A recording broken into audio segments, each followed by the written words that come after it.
Well, shit the bed with Fred, huh? How doing, Chuck?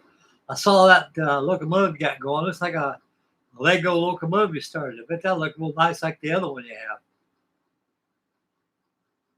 Right now, we're going to finish with the paint schedule thing. I'm going to paint this black up here, and the tail's going to be all red.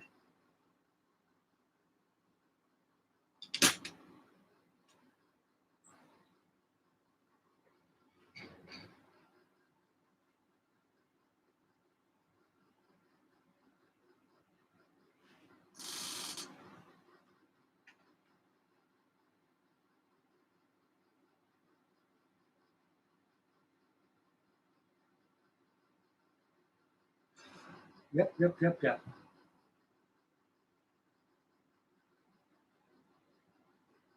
I'm a torpedo too. Hey, my torpedo.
Okay. Here I is, fellas. Here I is. Okay, so we got the chat board here. I bring my torpedoes and decals, and we're gonna get this thing going here. Hey, Ben, how you doing, buddy?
point of view.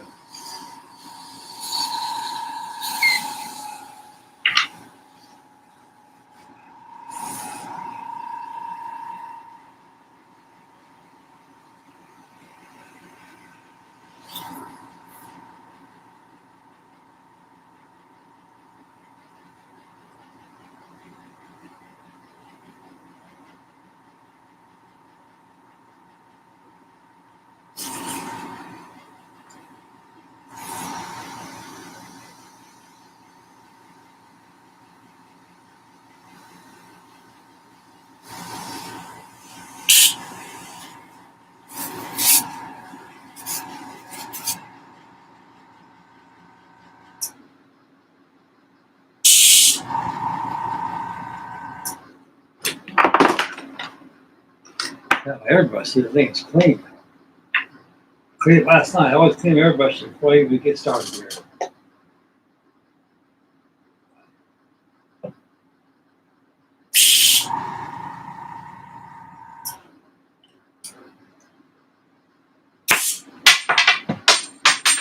What was that?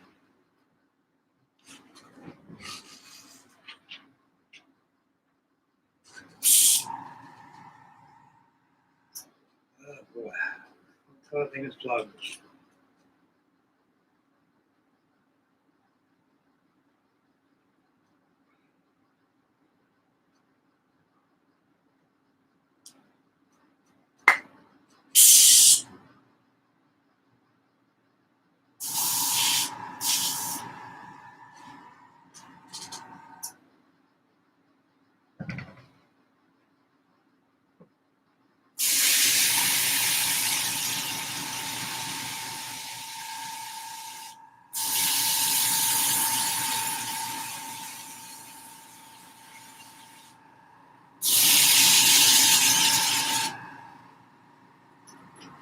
Got it clear now.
Okay, got it working now.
Okay.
Okay.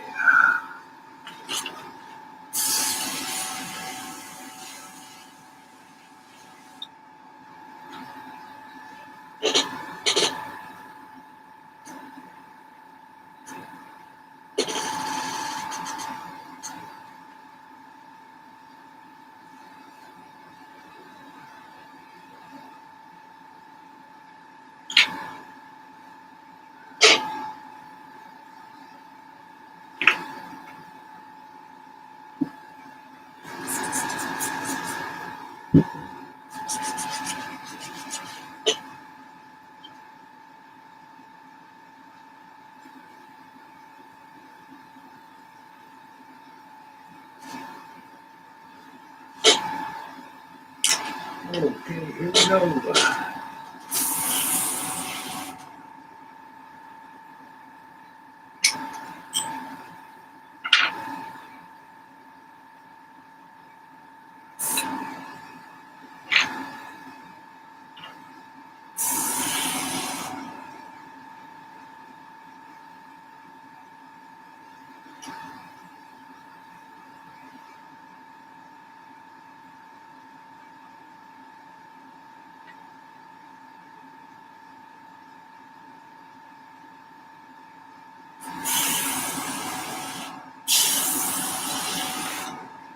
Got clubs there.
Sweet now. Ready to torpedo the USS Oklahoma.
Okay, we're done.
Okay, that done. I have to wash my hands, move that tape.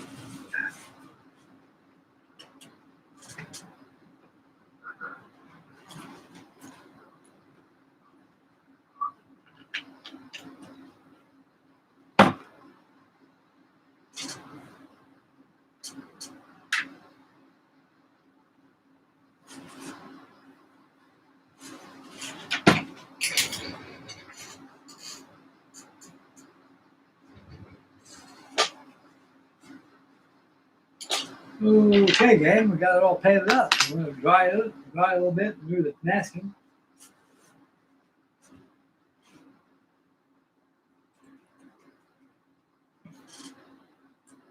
Where's the water bottle at? Right here.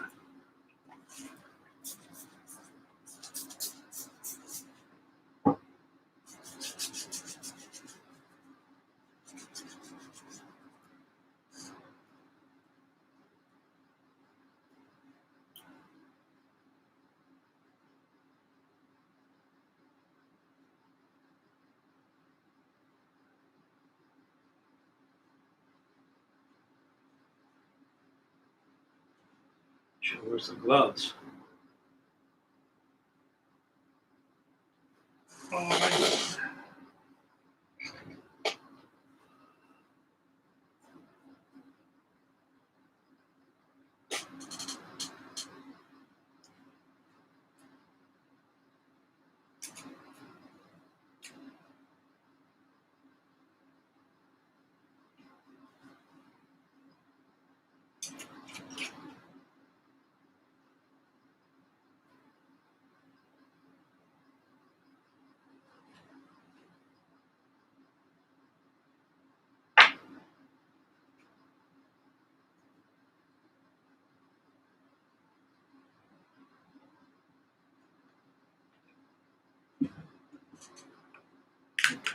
Black right there.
Go, fellas. No fuss, no muss. It's like a Cape torpedo bomber to me, that's for damn sure. Well, I love the stressed skin that thing has got on.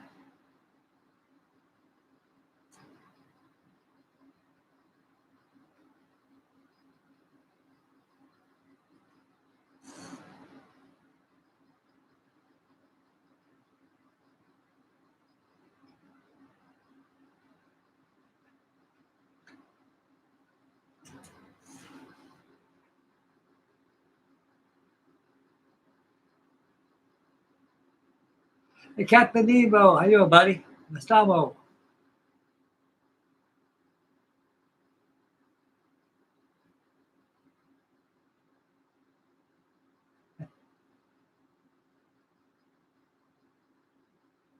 Well, it don't smell too bad now. I'm using that darn acrylic paint. Don't have no odor to it at all. I think a lot of enamel paints nowadays are going out the door. Primarily it's because of, I guess the EPA wants to get rid of all this stuff. I'm gonna give this thing a little shot of varnish. Be right back, guys. Back in a couple seconds.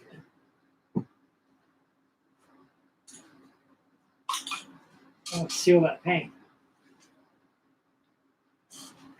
Take a little spray booth over here.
Yeah, the B5N cape with a big airplane is quite dangerous, Chuck.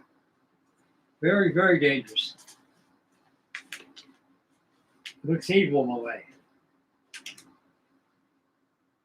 You got those big old long vulture-like wings, and about the size of a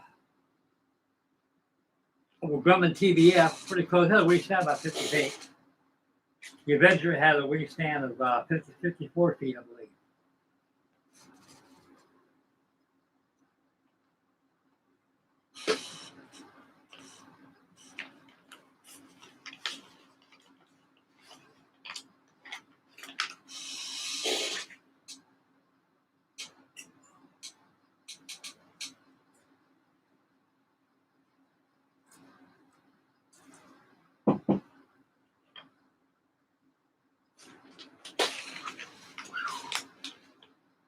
Temperature outside, believe it or not, is probably in the upper 50s. Not cold at all.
Yeah, we got 8 watching, 2 thumbs up. And we got Chuck on there. We got Matt, Elusive Model Designs. And Kent Nasimo, he's here. And I think the others will follow. Danny got to be on pretty soon. You fellas out there, besides Chuck, are you guys working on anything right now, or are you just kind of grilling and chilling?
Okay.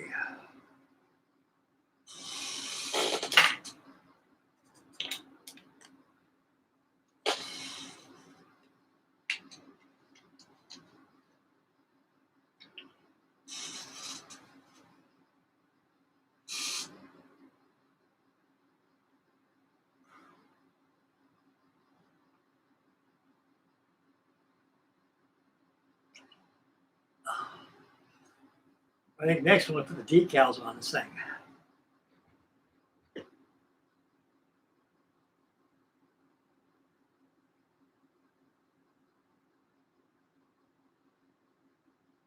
Yeah. I told my son-in-law to pick me up a bag of tobacco yesterday, which he did.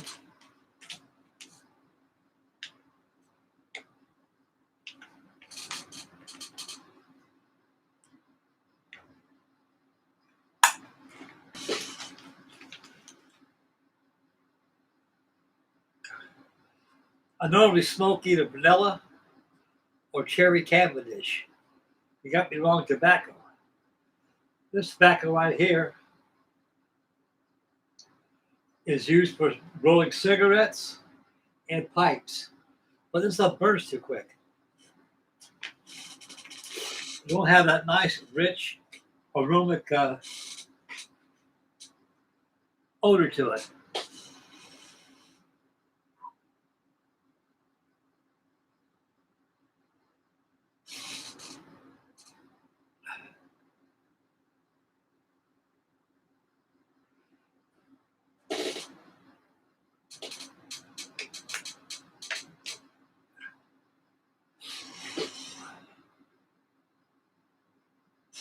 Yeah, this cake's looking pretty good, boys. Really, I'm pretty happy with this thing.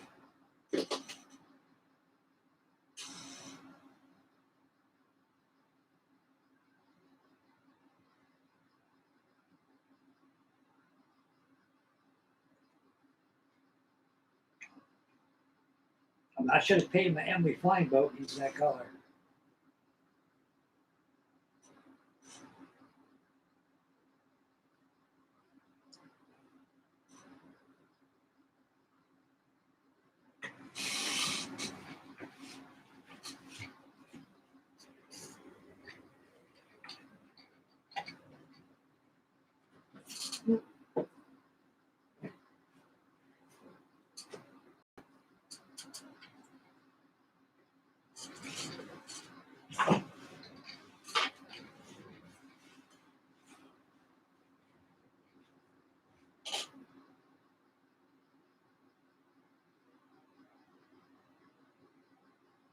Somebody keeps telling me, Frank, you got those circles upside down.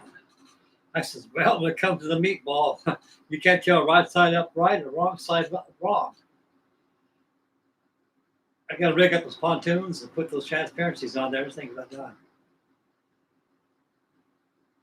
The people that can fly, but I always love the Emily.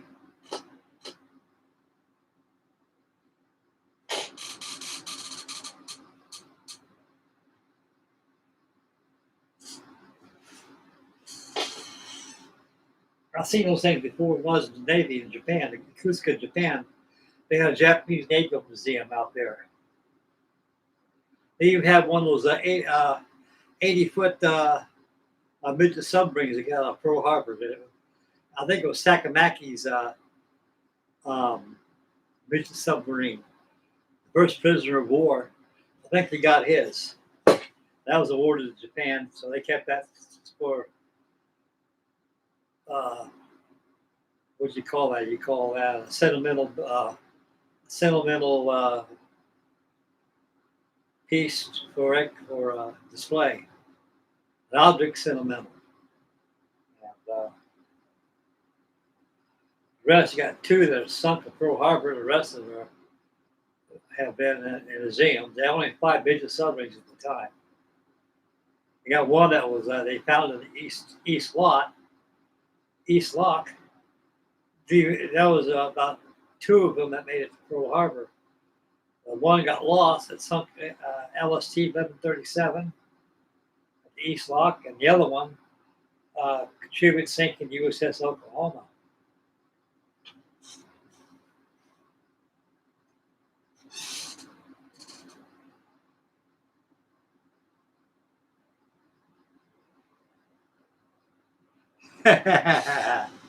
Yeah, I think I'll advertise that. I think get some royalties out of that. Display that pipe tobacco they got. Yeah, I got a lot of stuff coming your way, fellas. All good models coming your way. Freddie sent me. I don't know. I think it's the Admiral Anson they sent me. The Airfix 148 scale. It's in transit. It hasn't got here yet though. We're both getting kind of suspicious what happened to it, And so he gave me the tracking number. I tracked it down instead of transit right now. Like I told Freddie, Freddie, stuff gets slow out here in Fresno, Tennessee. I live out here in the goddamn boondocks out here. I mean, there's no great significance. There's nothing I know about out in this area. It's all just farmland. No zone laws out here at all. Every day, you guys are shooting guns out here all the time, burning trash every day, and setting off firecrackers and things, boom. And you at the city, you have every darn police officer in the world coming in. Even the SWAT team will be there.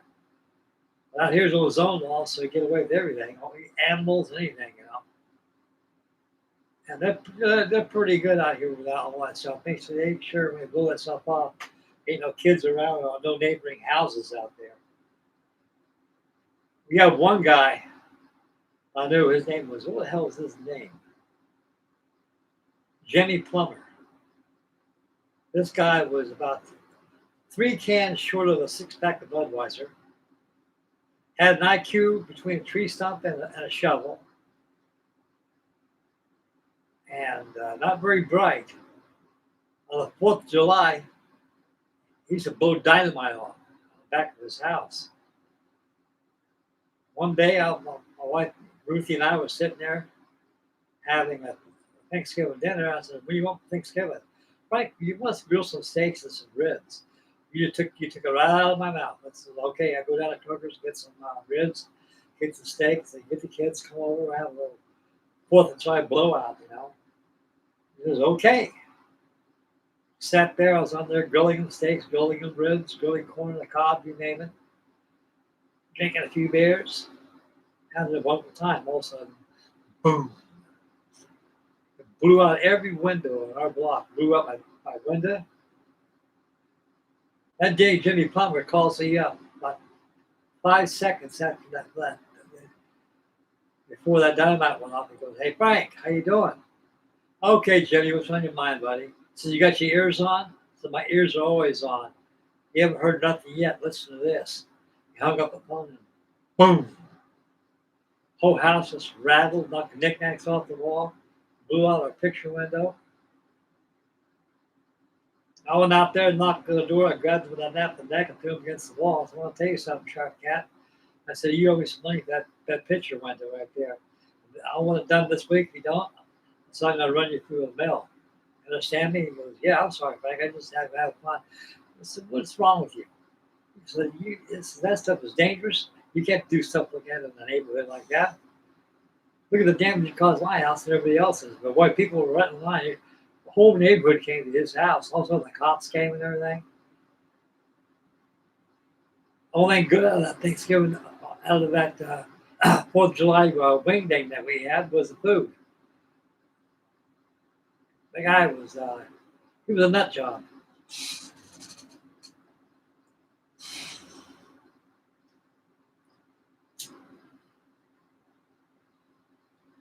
Okay,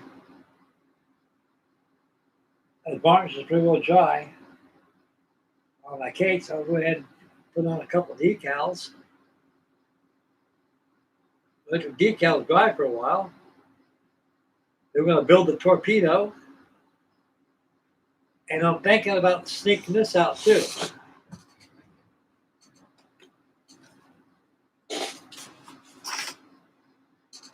I think you guys will like this.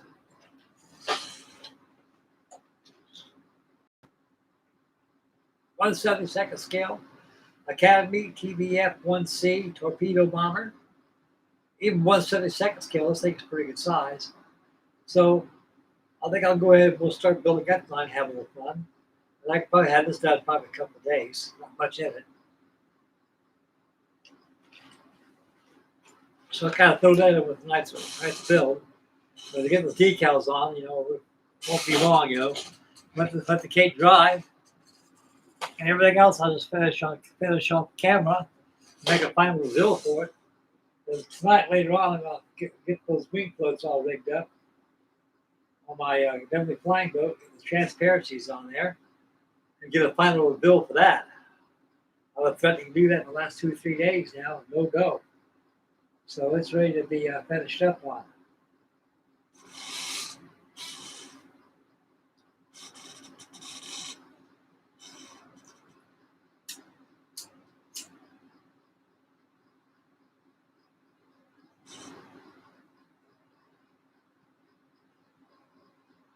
I got a Christmas card today from Mr.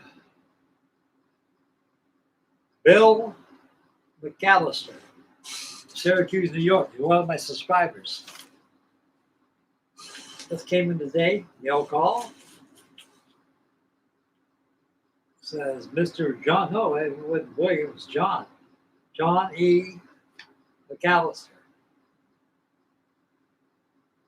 And very nice man. Thank you, John. If you're listening, sir, thank you very much for the Christmas card.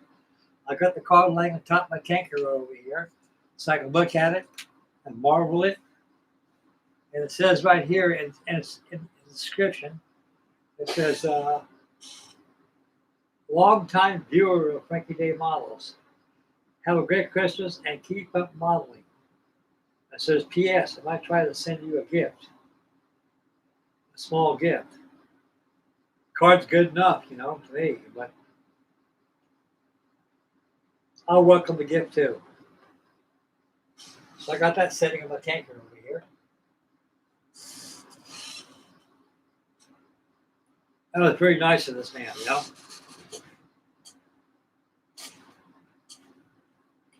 It's Christmas. I don't know about Christmas.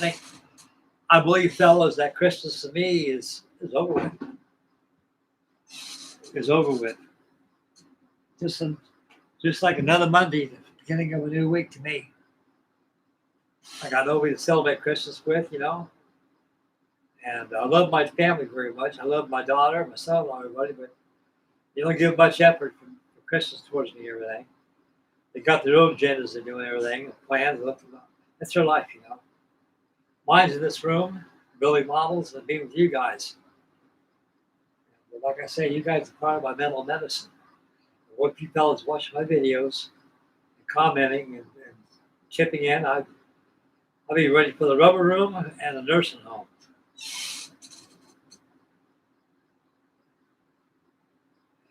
Dingy's here. Hello, Dingy. You missed the paint job on my Kate torpedo bomber.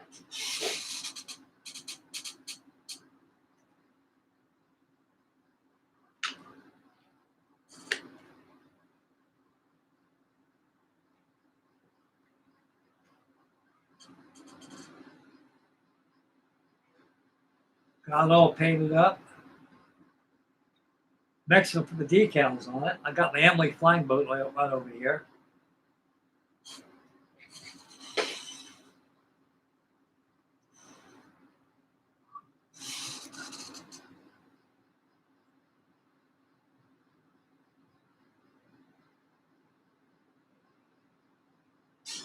You got anything right now, Diggy?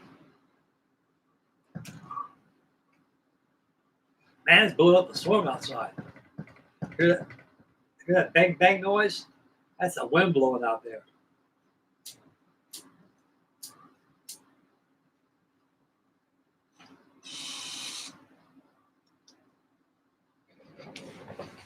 Well, check how windy it is out there.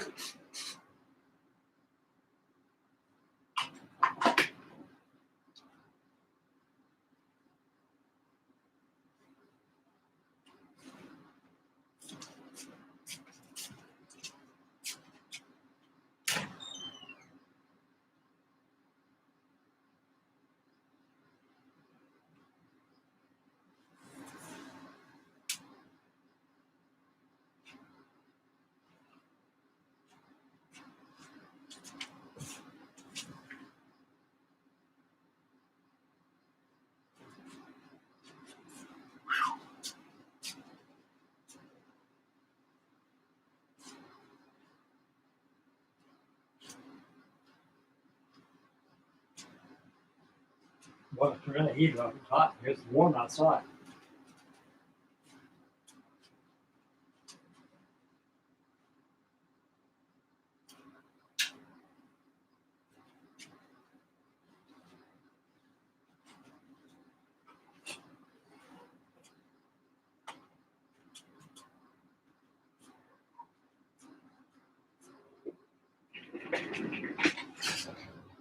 I got that door open up there now. Let the fresh air in here. It's warm in here. It's nice outside, it really is.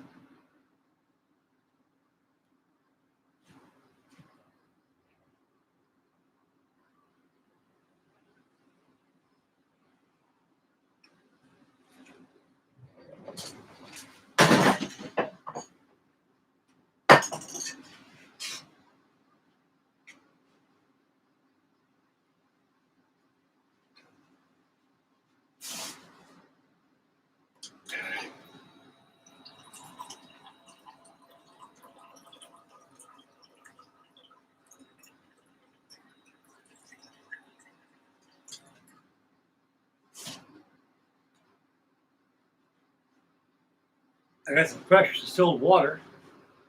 I drank up all that water I had in this room. I told my son I'll need some more water. So he went there and got me another jug of it. I guess he's had a prescription. Get that jug. He goes, gee, he says, gee, Pops, you drink a lot of water. So that's all there is to drink.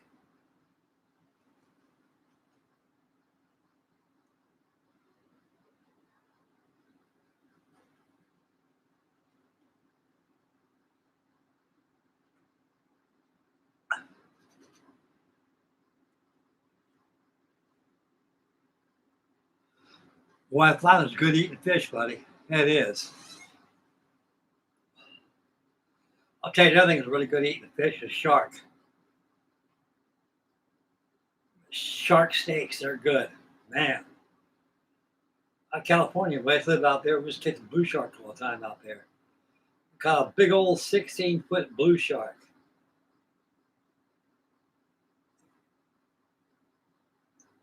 Heaved up them on the deck. Took my shotgun and blew his head off. And gutted him and took all that meat and soaked it in water and salt water. And boy, we had a barbecued shark. It was good eating. My wife Brenda's from Ohio. I'm originally from California. When I lived out in California, I had my own boat, my house, went out to the beach, everything. I had a very luxurious lifestyle back in those days. I moved to Ohio, my lifestyle wasn't so luxurious no more. And I remember one time my wife, She likes seafood. Brenda did. I was married to her about 30 years, and she died of lung cancer. And I married Ruthie. We were married for 24. And Brenda one time said to me, he says, "No, I'm in the mood for Frankie." I said, "What do you mood for, honey child?" She goes, "I like to have some seafood, some fish." I said, "That sounds good." She said, "You want to go down to Arthur Teachers and get some fish tonight?" I said, "Hell no." I said, "We'll get the best fish in the world. So you know a place where you get some good fish at? You better believe it." He says, "Where?" "Oh, we'll open up that screen door, look at the ocean out there." I said, "Yeah, that's my seafood market right there. Want to catch fish out there?" "Well, sure." "How are you going to catch that?" "Very, very simple. It's about as simple as arithmetic." He said, "Let's go down to the Safeway market, get a couple chickens." I set my crab traps. I walked out the rocks out there. We call it the jetty. Walked out there in the jetty. It had a couple plastic gallon jugs, which had orange juice in it. I use it as a float. So when my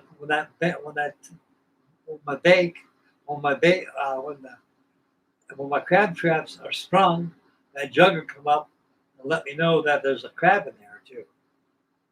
So about 3 hours later, I went up there and set my poles out on the beach. Use sand crabs for a bait and a lot of jack smelt fish. I caught a couple, one, what do you call it, orange, an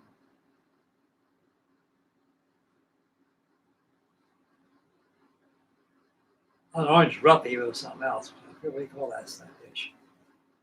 It was red color, red snapper.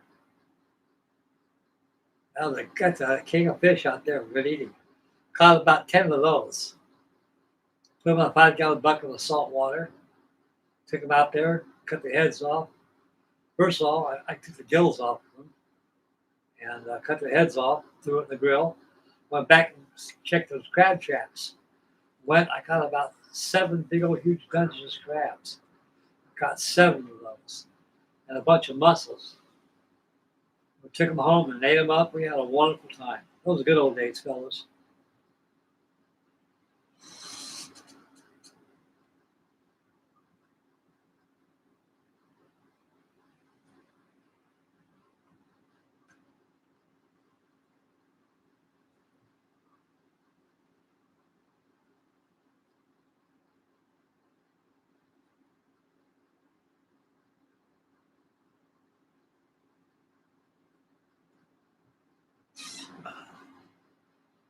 So that flounder is like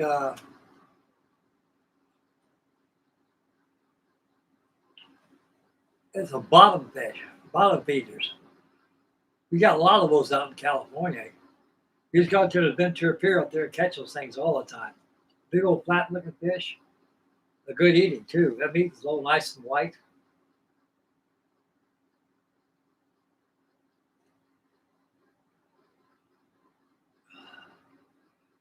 Abalone is good too. I had my sailboat out there. Me and my wife used to go out there to the islands, the Channel Islands out there, Ventura, about 20 miles out offshore. We go out there by Rosie's Cove and drop the hook over the side. And I used to do a lot of hookah diving. Hookah diving is we stick a hose in your mouth. You got a compressor on top of the boat. And it starts up, pumps air. So you're down there with a hose in your mouth, going down below, took a knife, cutting off these big old abalone off these rocks. They're very tough. They're a mollusk. And they're very, very tough. So you take them out of that shell and scoop them up. You got to take a mallet and bang the hell out of them and soften them up. And butter them up with coconut flour and stuff. And man.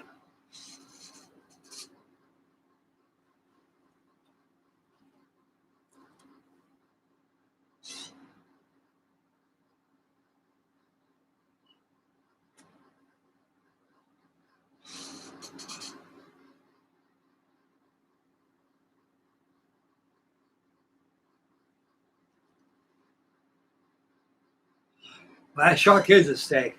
Oh man. Just like swordfish. Same thing. Swordfish steaks are very good. Put some lemon butter on there. Boy.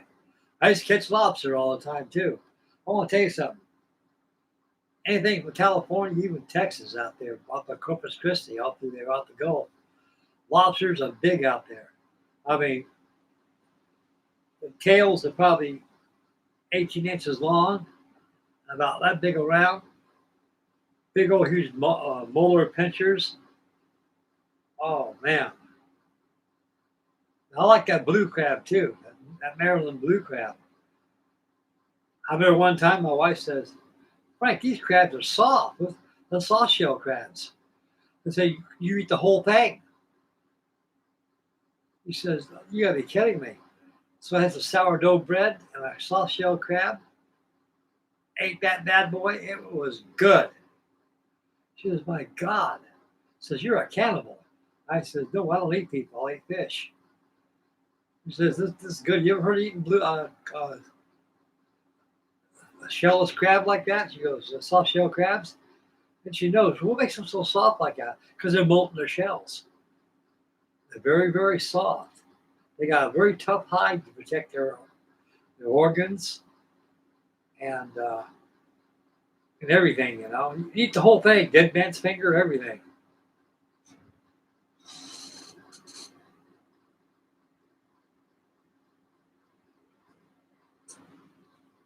Yes, it is. I mean, those shark steak. I cut steaks 20 inches long while I was cutting them up real good. I soaked them in salt water. Then we grilled them with garlic, butter, and paprika. Then you put some lemon on it. Oh, Jesus. Made some tartar sauce up. That was good. Man, fellas, make myself hungry thinking about stuff like that.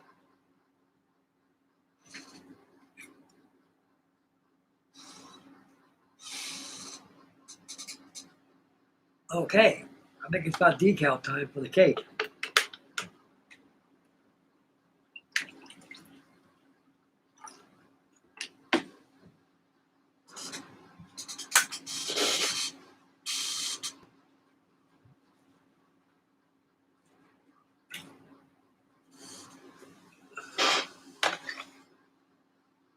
I'll get the damn tools out of the way. We got a very bad habit of overloading my workbench. That's why I knock stuff over time, you know? I think we all got that problem.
Okay, Mr. Miller, I'm going to put you over here. There you go.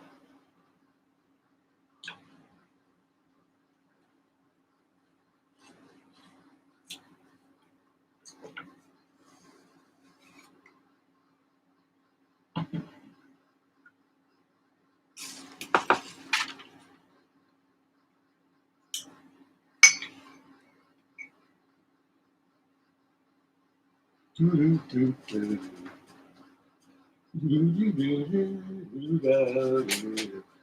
am lying for the county as I drive down the main road,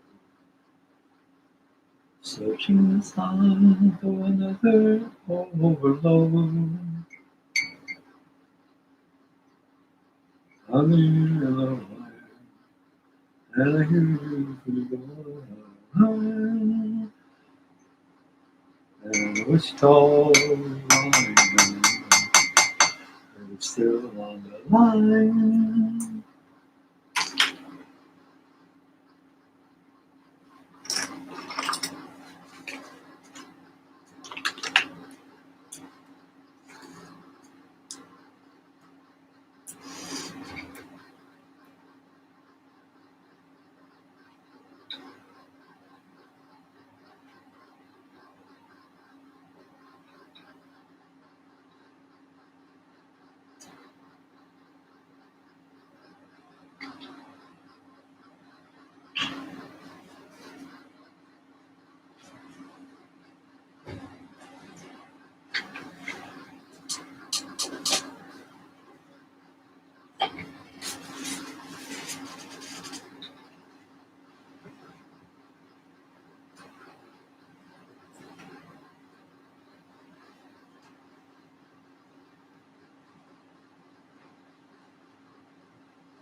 Frank kept those meatballs upside down.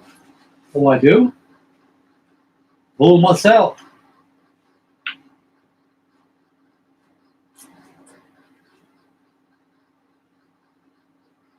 I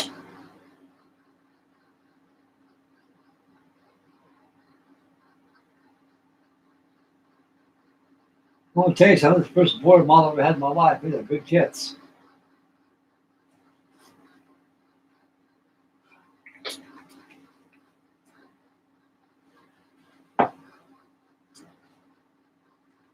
That was right. Elusive model designs.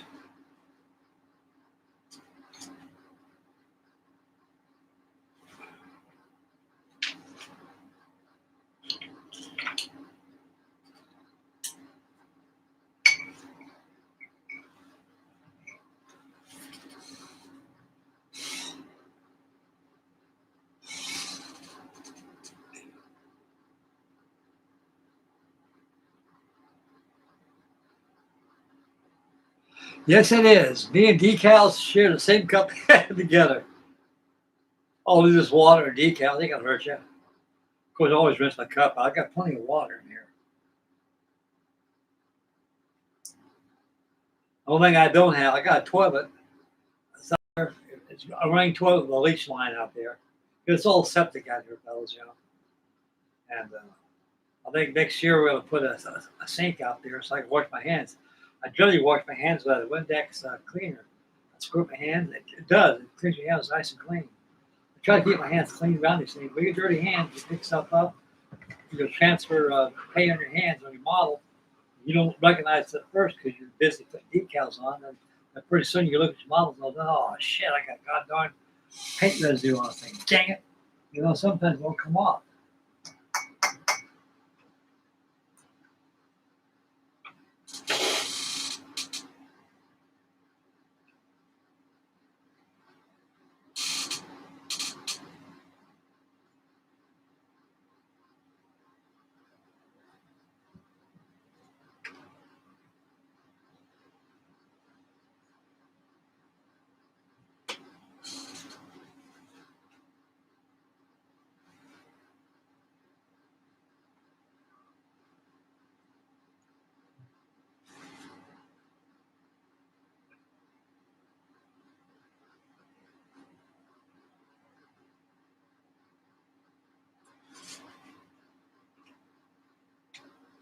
These decals with board models are very thin. Don't take much to tear them. It don't.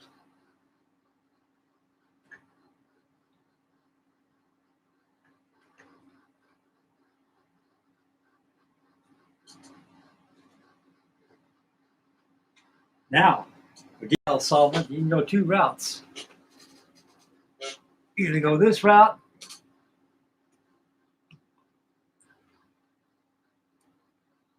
or you can go this route.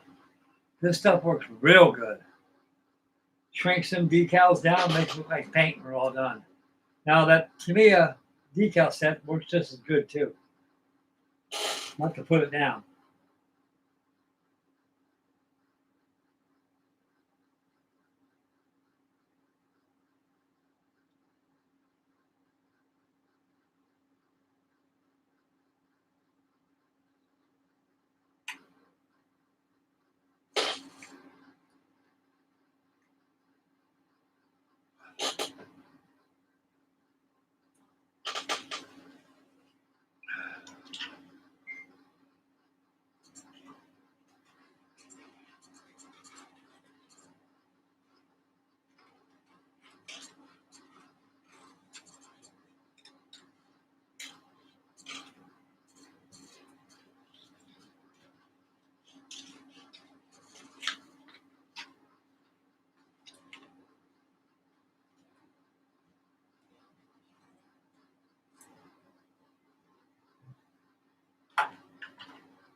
Oh, yeah.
What the hell the numbers do it to? God damn, I'll hook it. Oh.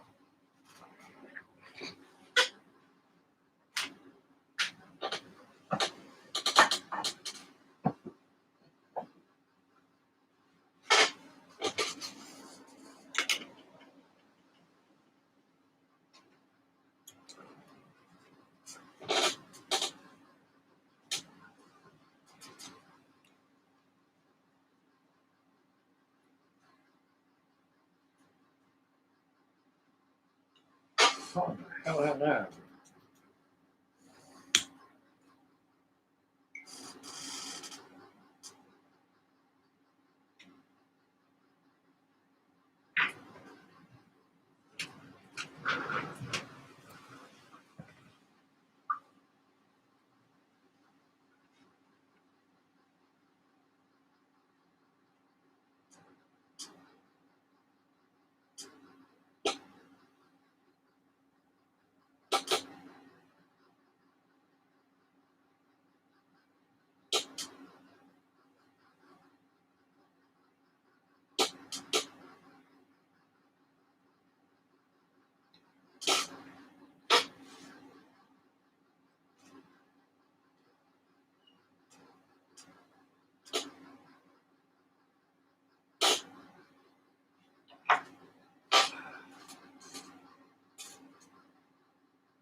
Lucky right there.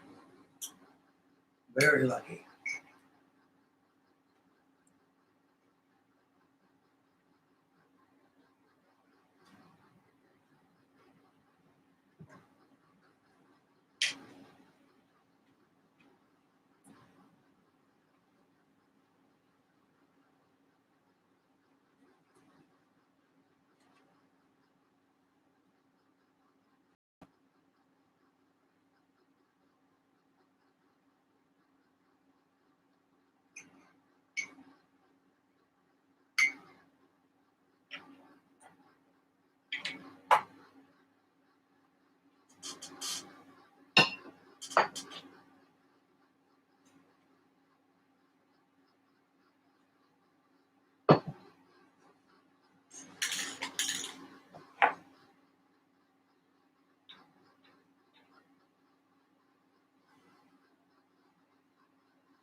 Perfect.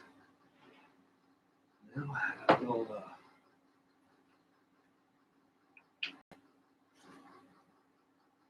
decal solid set on here.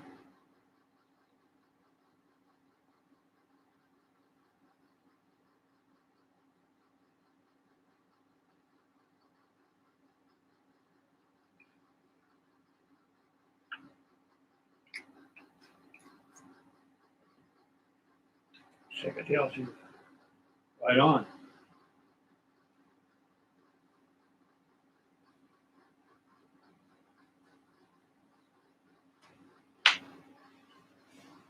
Okay, small meatballs.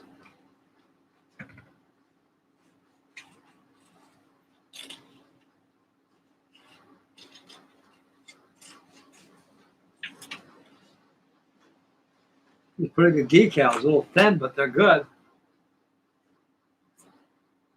Yeah, I went on Amazon. They got this in the carrier deck, like same kind of building here, for $160. I was amazed. I figured it was about $300-400 kit. That's what I thought at first, but I was wrong. That's only judging the Lancaster they had, which was, I don't know if Walnut Wings made the Lancaster. I know Hong Kong Models made one. I think Border Models made one. I heard that's about a $500 kit.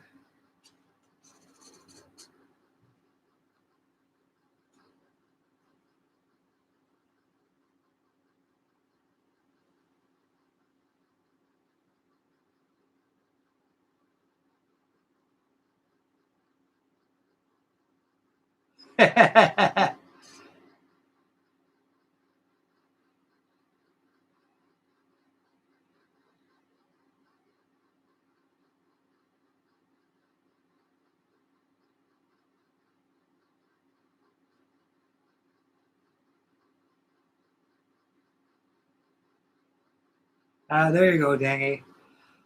Yeah, when they're puppies, you got to watch them. They'll tear your house up. I had 3 little rat terriers one time. I came home one time from work. Raleigh was the first one I had. I used to have an snakeskin cowboy boots. They're Justin cowboy boots.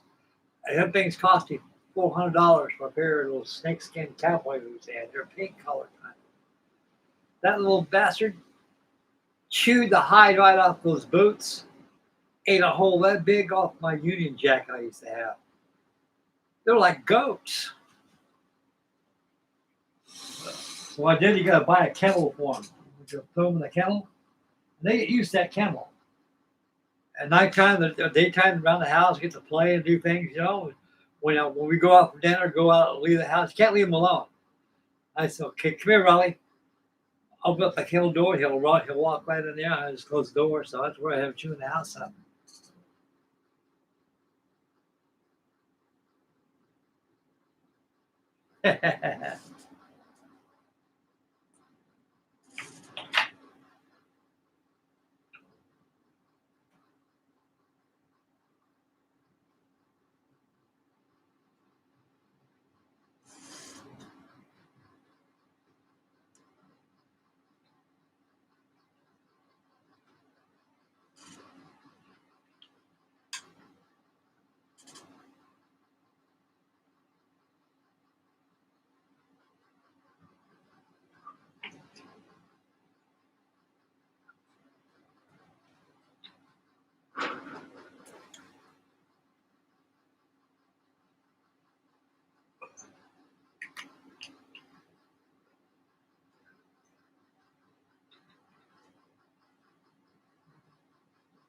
Well, I'll tell you one thing, guys. I'm really enjoying this cake tortilla bomb. I really am.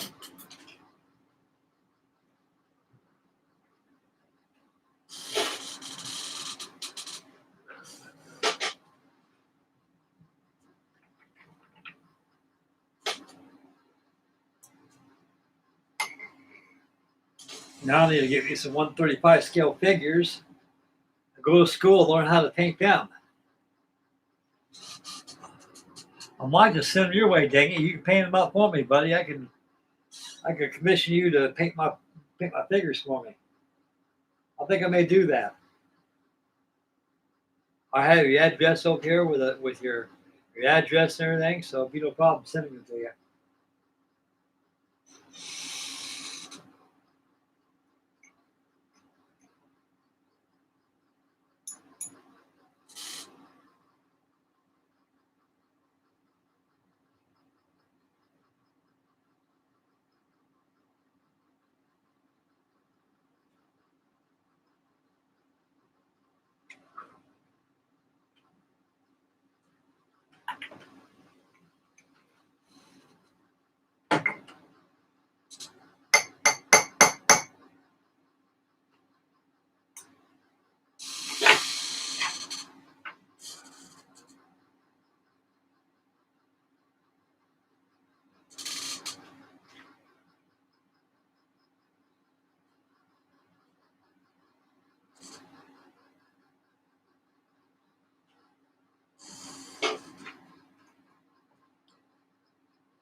Yeah, it's all straight now. Meatballs upside down. Man, that's piss poor.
Yeah, these decals are way too thin.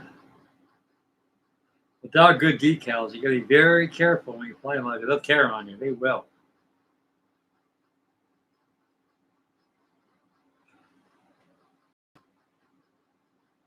I like those micro scale decals. They're good. Choreograph's good too. These aren't choreographed decals. These decals are made for this kit. It says here, Nakajima by B5N2 Type 97 Carrier Attack Bomber. This decal designed by Jink Maker, Corporation of MP, Chinese outfit.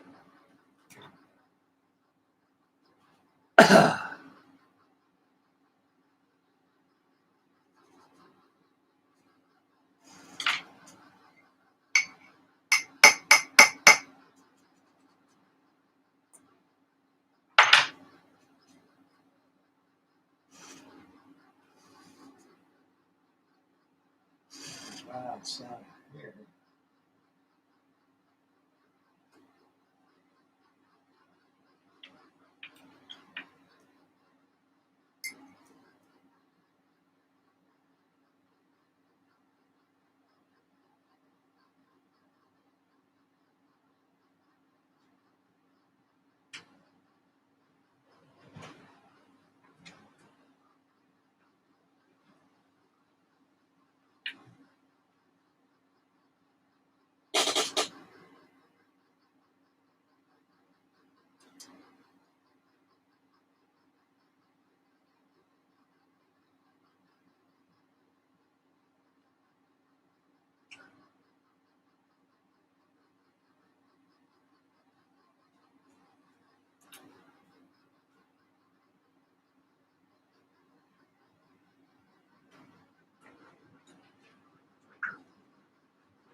Well, what is blowing out there?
Yeah, Pappy, he's still here somewhere. I think he's working on this new locomotive he's got going. A bonsai. Bonsai, bonsai. Got Levin watching, 4 thumbs up.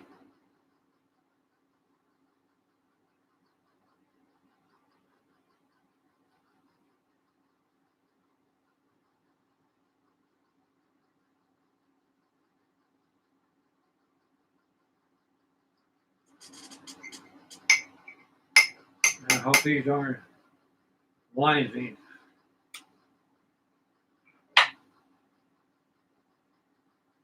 Oh no.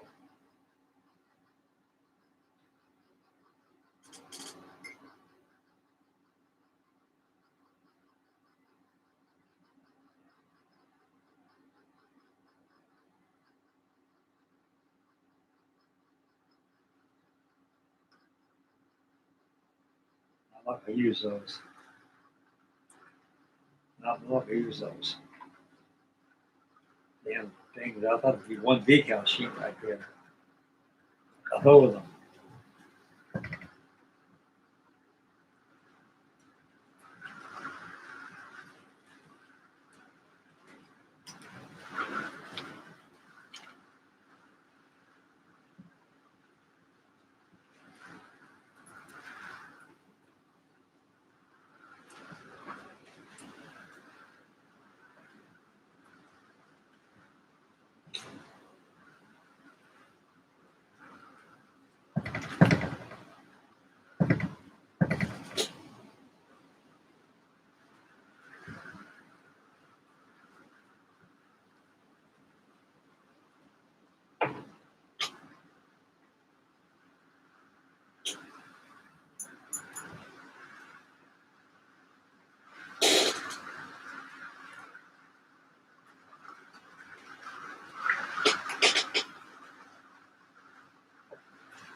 Now it's raining outside.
Let's come down out there. And the rain because it's not getting cold again.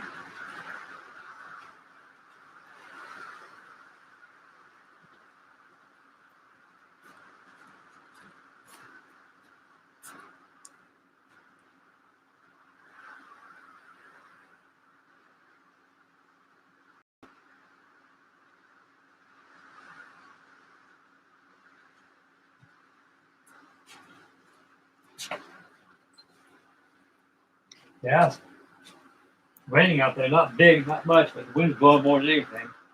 Maybe blowing something more than rain pretty soon. Maybe we might blow in some snow. You don't snow much in Tennessee. Ohio, where I used to live at, they got snow, real lot of snow there.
Huh?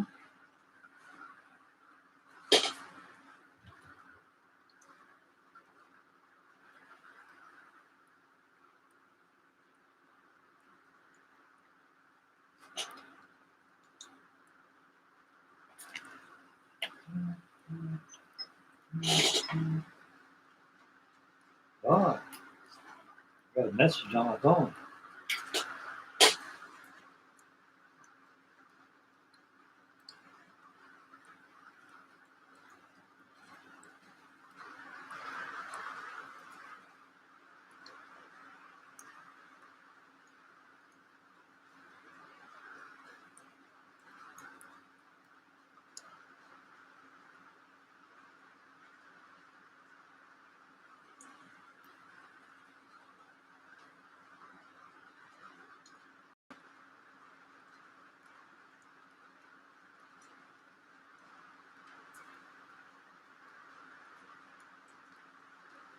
Oh, wow, Pappy. Pappy's working on tractors now.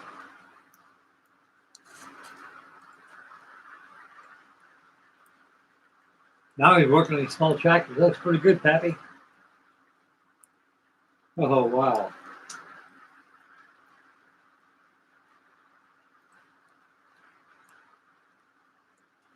Got some more figures too he's working on. Little fellas.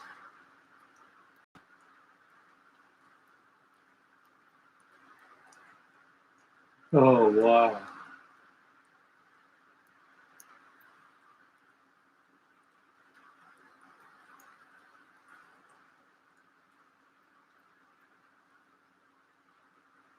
Good job, Pappy.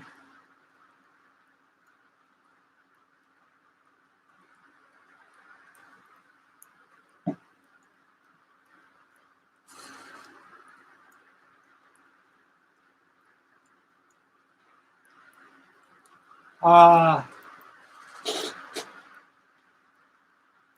this stuff right here, any kind of decal you got, it works very well on. I've used this stuff on decals that are 60 to 70 years old. I've got some old Roar kits I worked on. And them things right there, they're very ancient, and the decals work very well on that.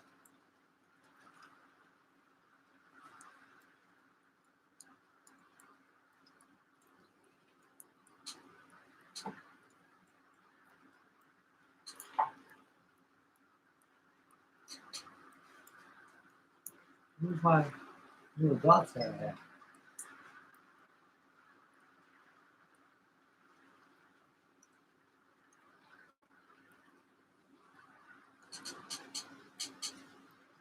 No wonder.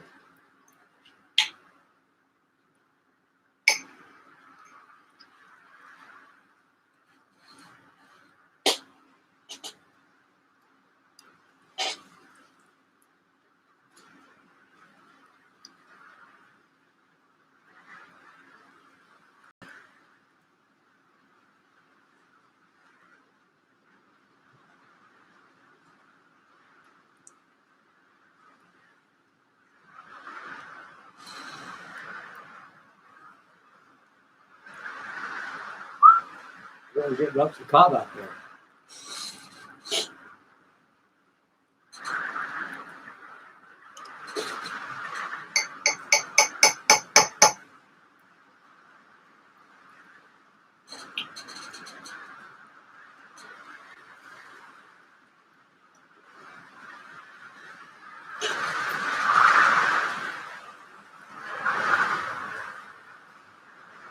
Man, you guys hear that out there?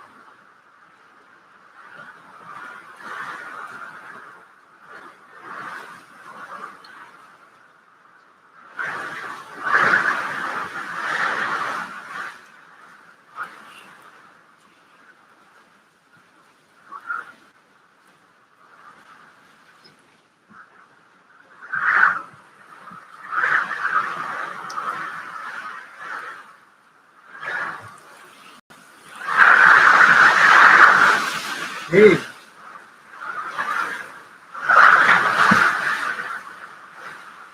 Well, hopefully I have an outage.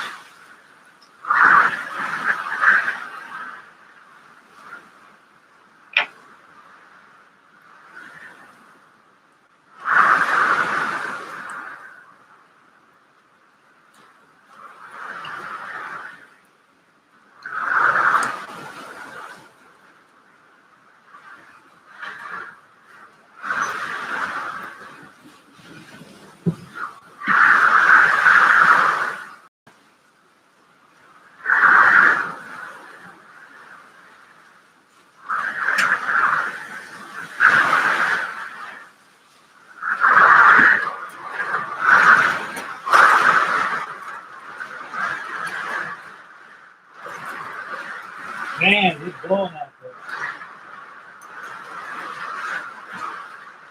Jeez. You guys hear that?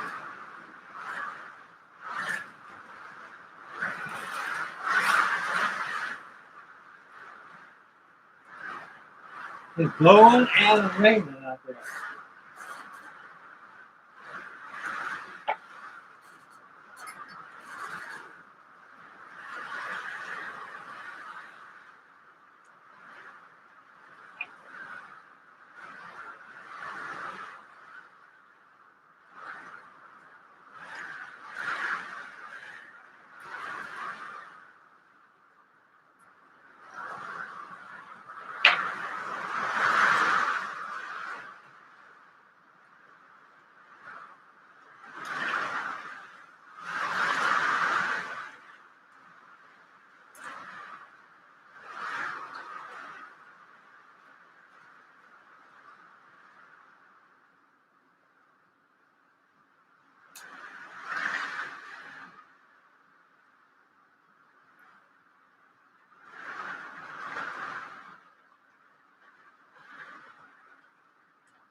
That is right there.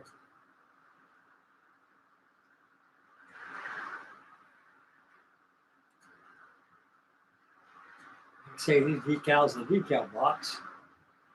I'd be able to use them on another Japanese job I'd be working on.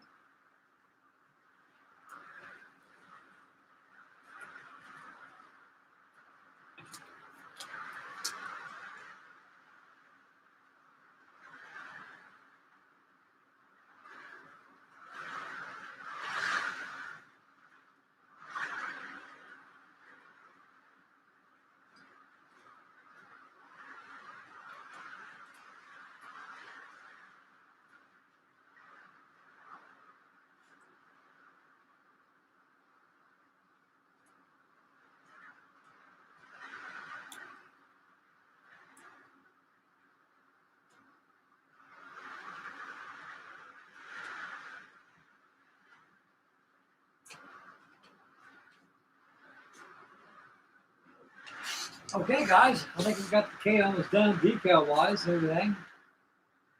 Let this thing dry overnight and get another coat of varnish in the morning. But the show's not over with yet.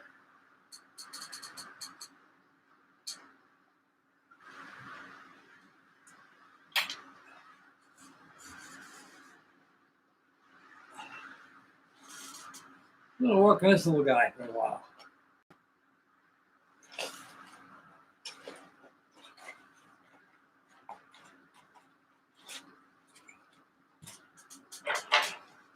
First of all, I'm going to fill up the decal water and wash out my cup. Make me a cup of coffee.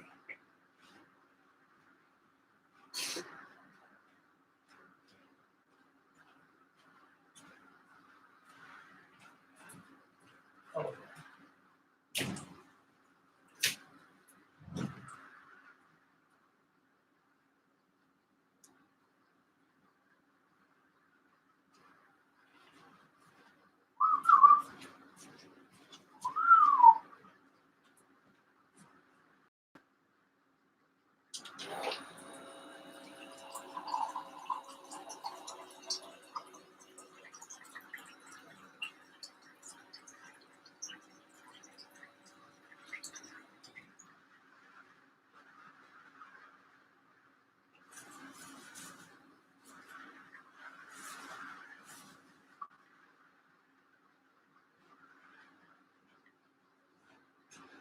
Tomorrow night, we're going to work on the flight deck tomorrow.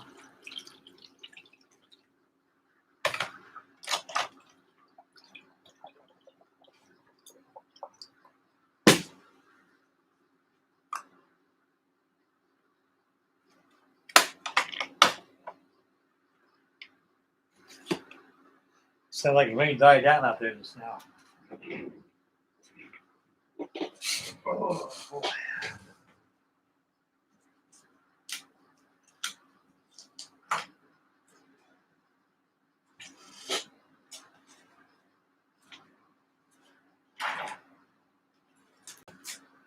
There's some maskings for the cockpit.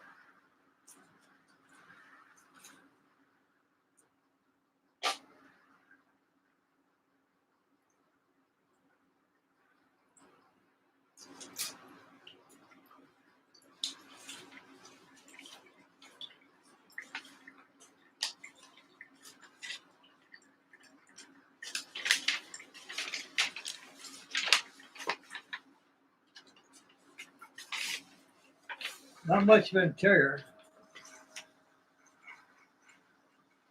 Like Geraldine says on the Flip Wilson show, you get what you get.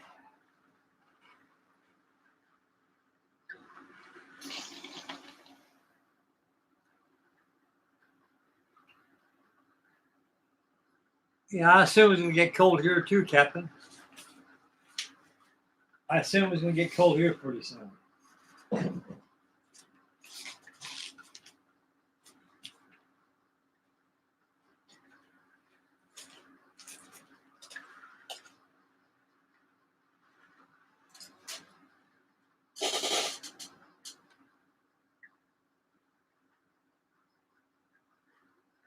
beautiful.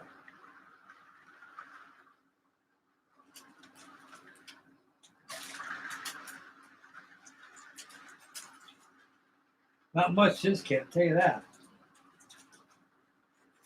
Huh. Even comes with a stand too.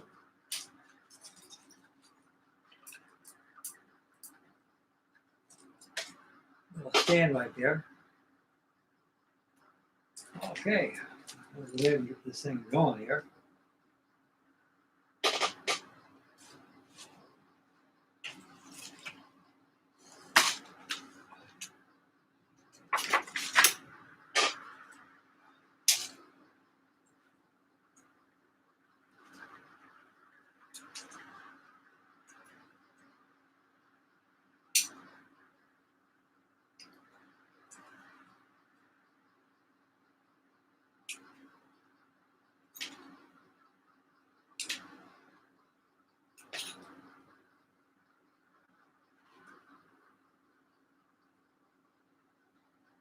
The seat and joystick.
Yeah,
put the seats out.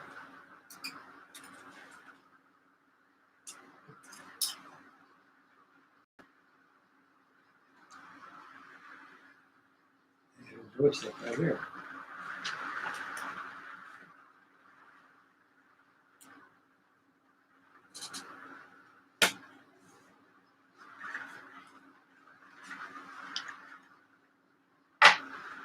They would build a 1/72nd scale cabinet kit. Reminds me of the Airfix one.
Well, that's nice control you got there, Diggy.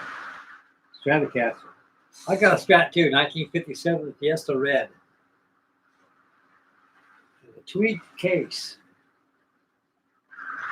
Tweed case. In storage, I got an AC-30, a dual showman, a bassman, not bassman, a dual showman, a bandmaster with the reverb tank, Fender reverb tank, and 2 pedal steel guitars in there. I got one steel over here, my Lucille over here.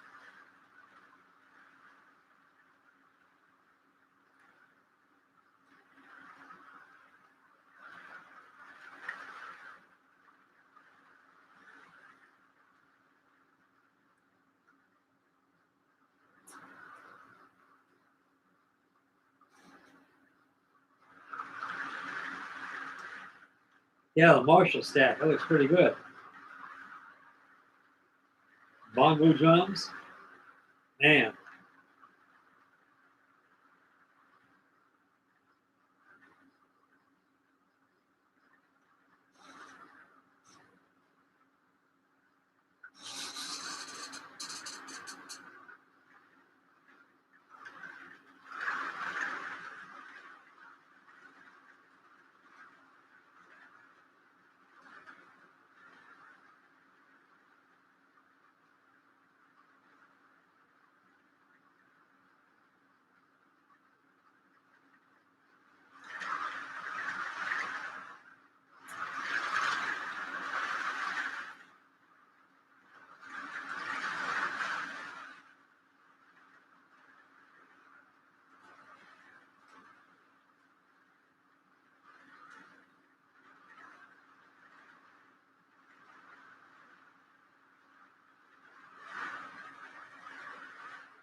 Okay.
Okay, let's see it. Now I got the damn glue stick.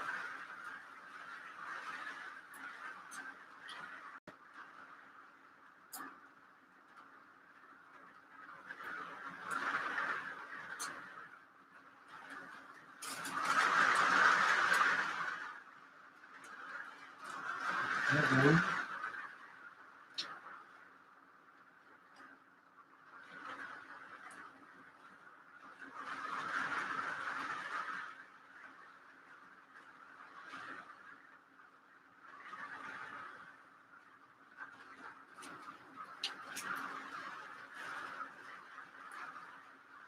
We brush that one.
Yeah.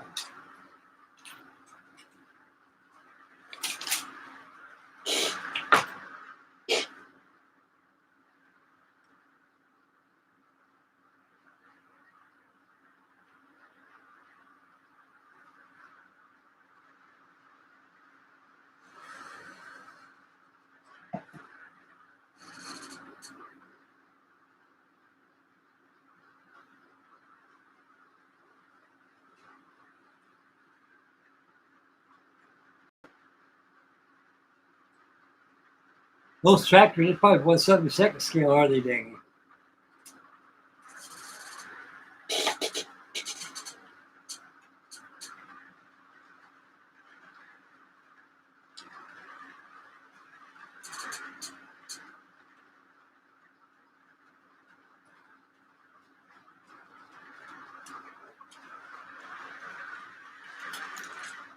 Well, let's just tell you that.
Oh, 1/48 scale. That's pretty neat.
Good, good, good.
That Floyd Rose with the that's the is that the tremolo system or the bridge? No, it's the tuning. Is that the tuning machine heads on the stock?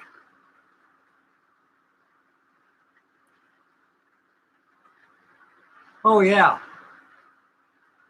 I had a Telecaster one time with a Bigsby tremolo on there one time. I had to put on there once. It sounded pretty good. It was 1972 Telecaster. It had a Bigsby on there. It was pretty good too. I had it done at the Five Take Music Studios, a big music store out in California.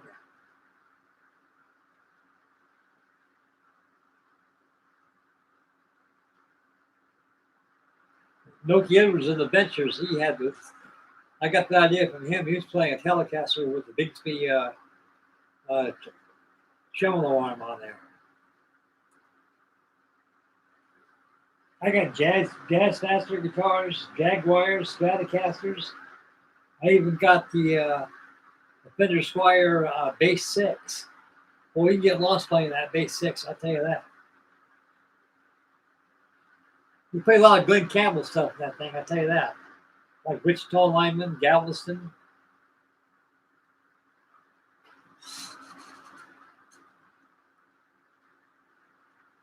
Tractor parts, yeah. I've got that ain't 148 scale, that's 196 scale I got that, my SS Medley too. Tramp Steam 196 scale. But I do got a 148 scale tug, Army tug, Army ST 74 footer, 148 scale.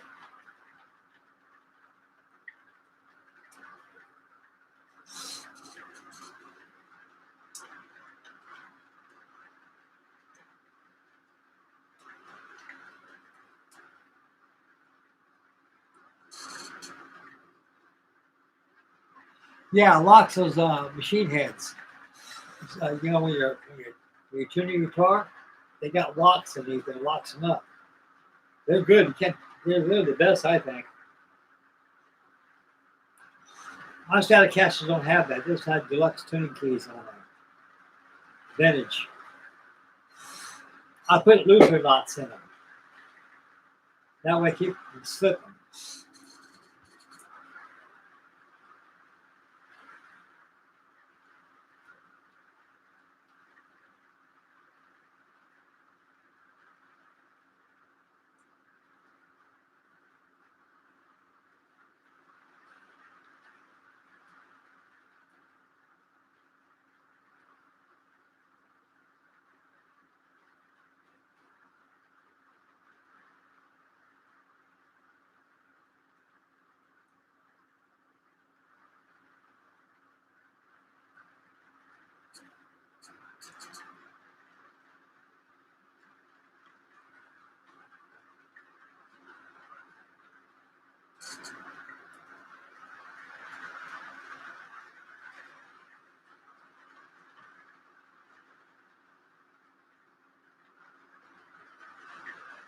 Have you got more of those tractors?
Why? Coffee? You haven't even drink it yet.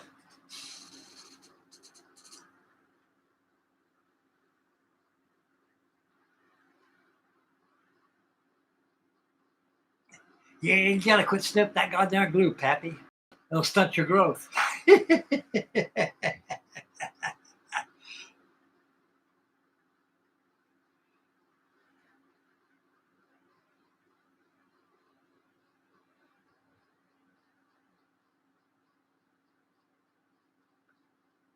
Well, the way I am a surgeon, a model surgeon.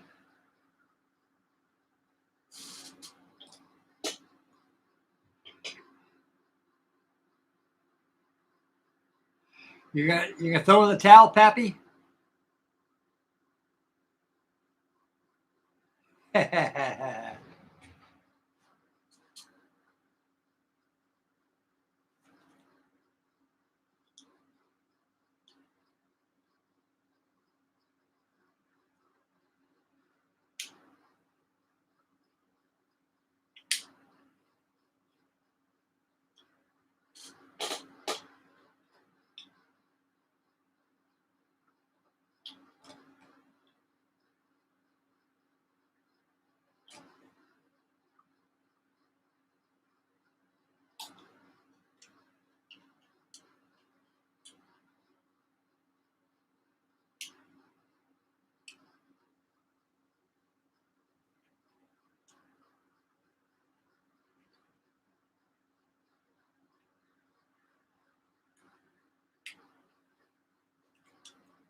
Not bad on TBF.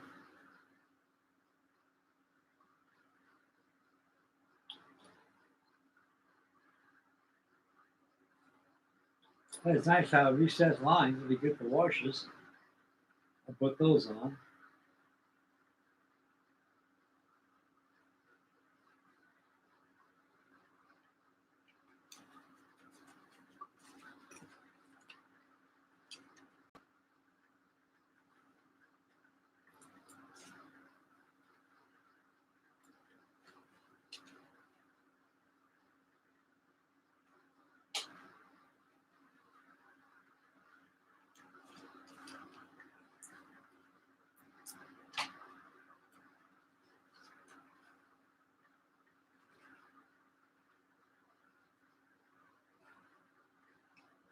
I can always airbrush in there.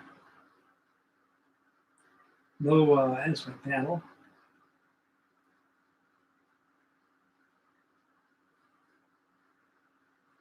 Just enough to throw in I guess, the flight deck, flight floor, pilot's floorboards, a couple seats, and a joystick. And that's about it. Nothing mine home about this, can't tell you that.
Oh, okay, Pappy.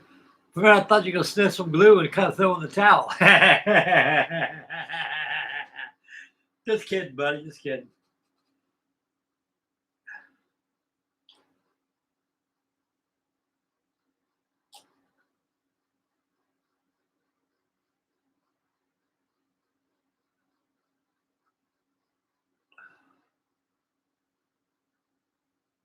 It's not much this little sport, I'll tell you that.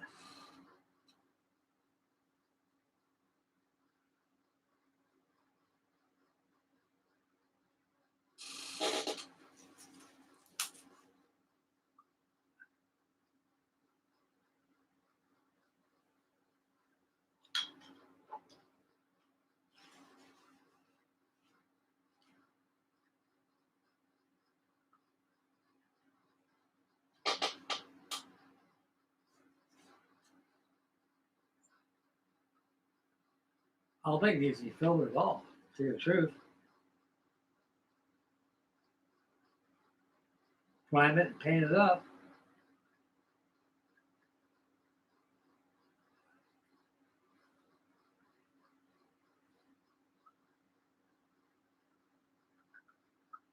Well, I like those recessed lines in there. They're pretty good.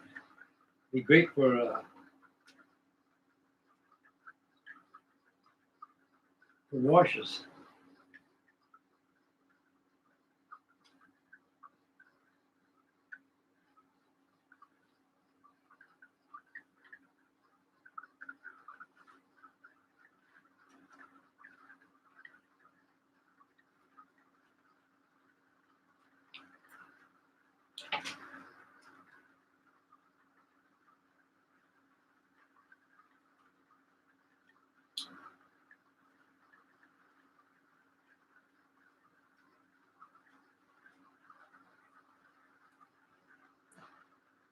Not bad with TBF. Should I have a 1/4 inch scale one though?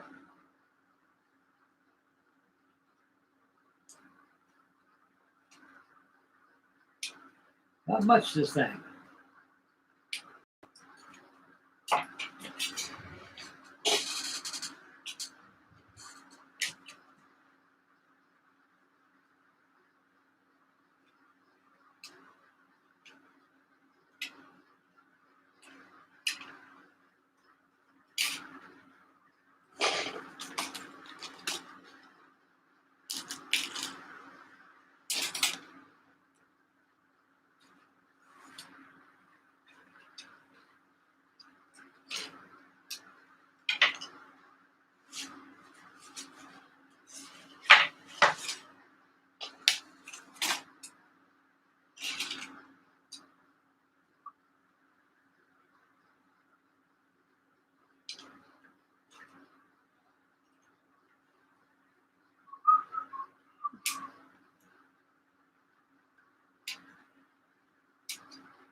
Hell, today the 17th. We got about 7, 8 days to Christmas, don't we?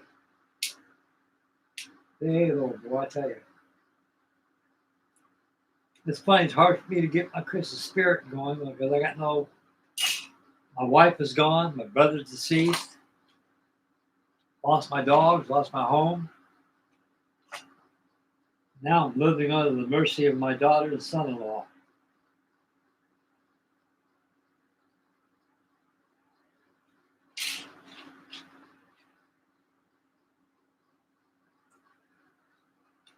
Best thing about the whole shindig is I got you fellows, my models. Wasn't for you guys, all this stuff would not exist right now. Oh, it would exist, though, but it'd be no fun. I mean, I had to use modeling forums to go to. A little more contact right here in this content we got going on here.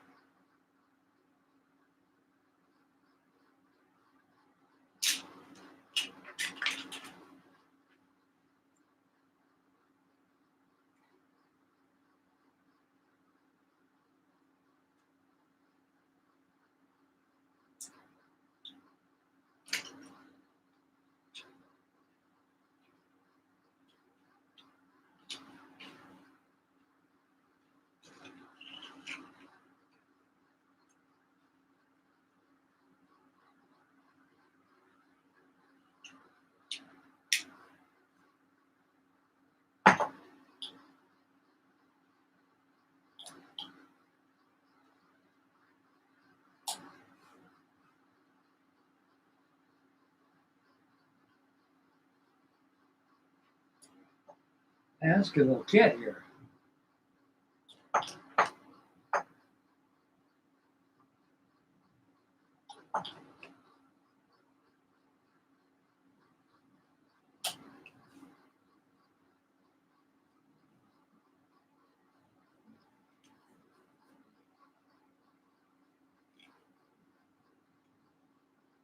Man, I'll tell you one thing, fit this kid's excellent.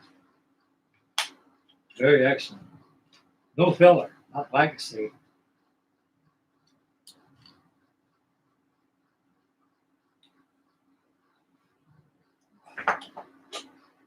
Why is he building those old Airfix kits? I got a lot of Airfix kits in my storage. A lot of them. Only got one here. And it's over there. A B17 new tool.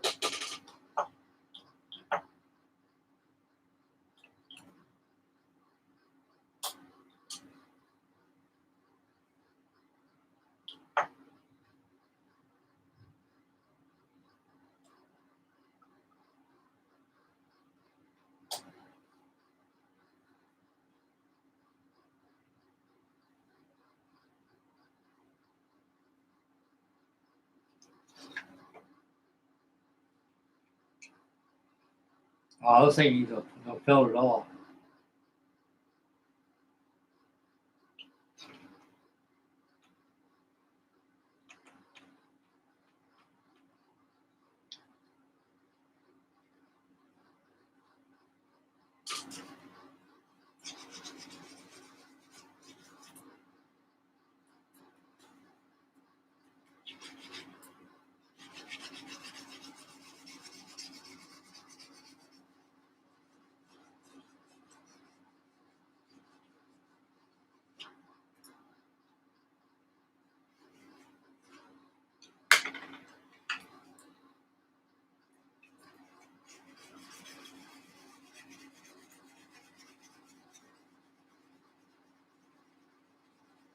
None of it at all. Maybe this kid is something right home about.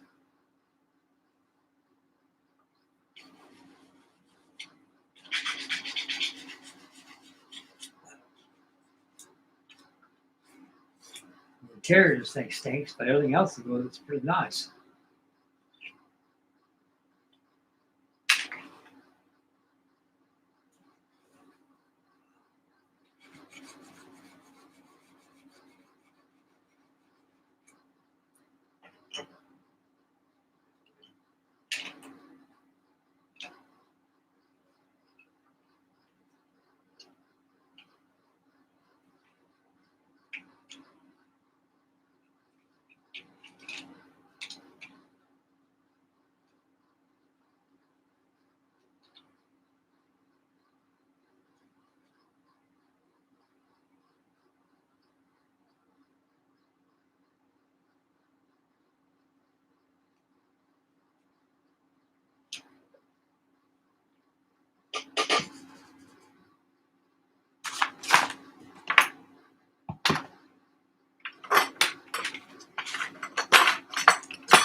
Nice fit.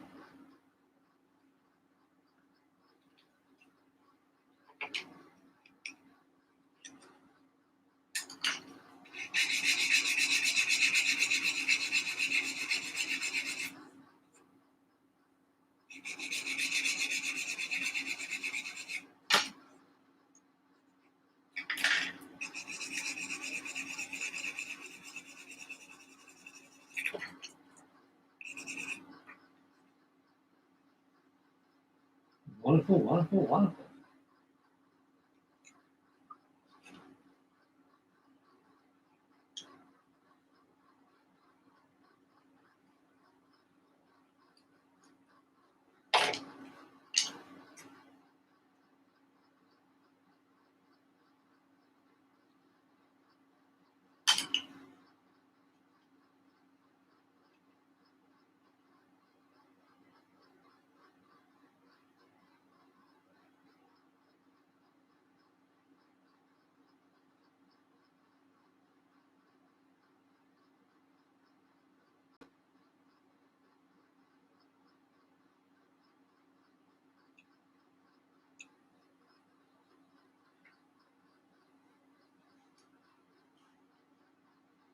Nice fit.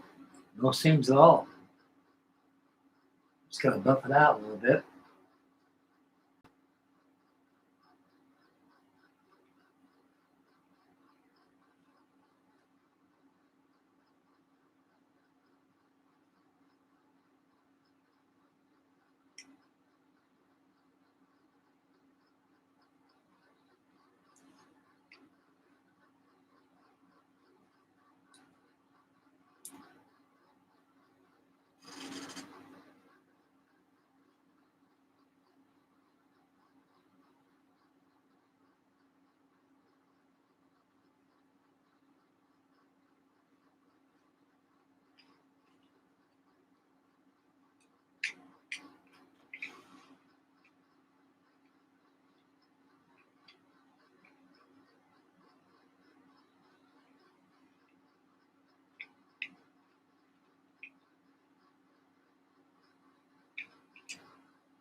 Excellent.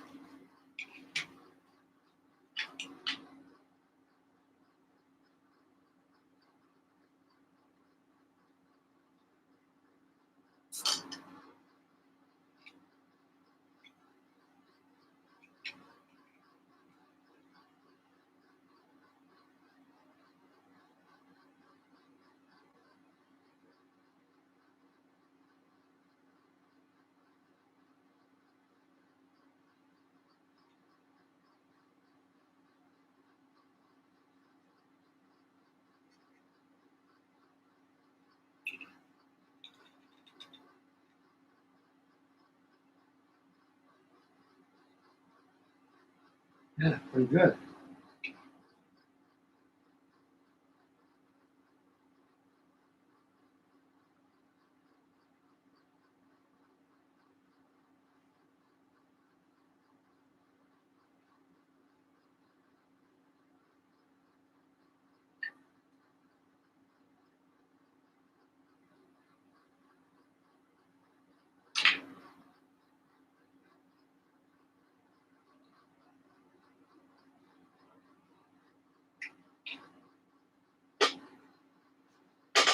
Yeah, man.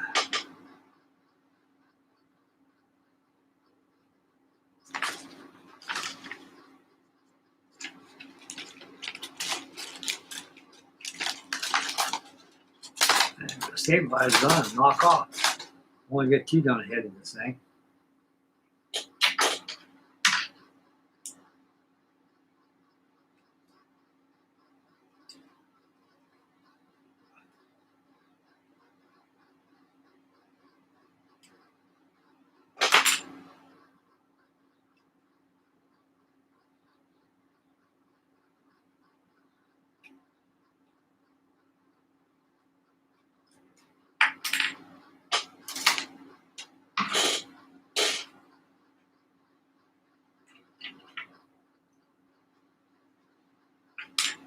It's like I stopped banging out there and stopped blowing.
TBF right there, fellas.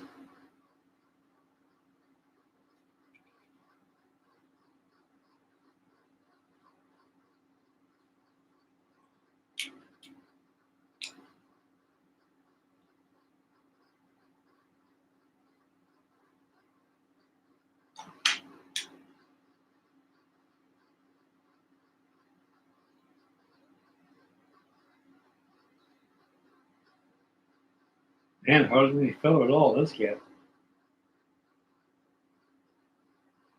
That's a nice kid, not too bad.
Wonderful. Nice and smooth.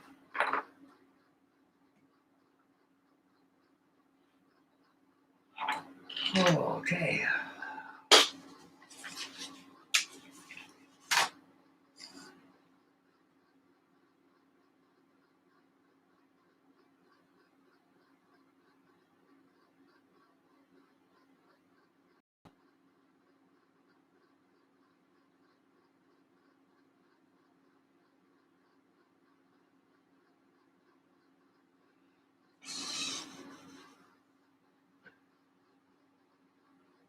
Yeah, this kit's not a slow kit to build. It's pretty fast, as you can see.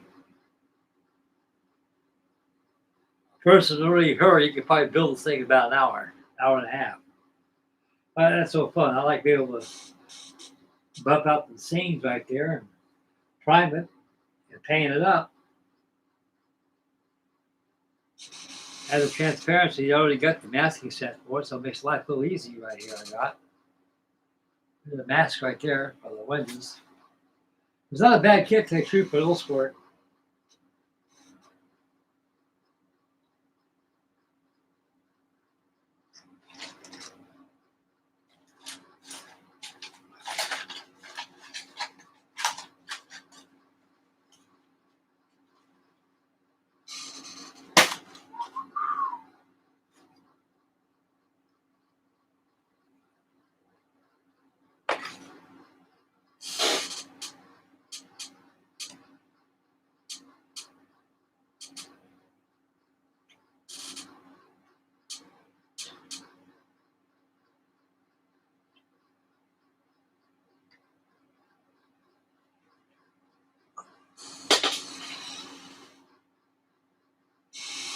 That cake's drying pretty good.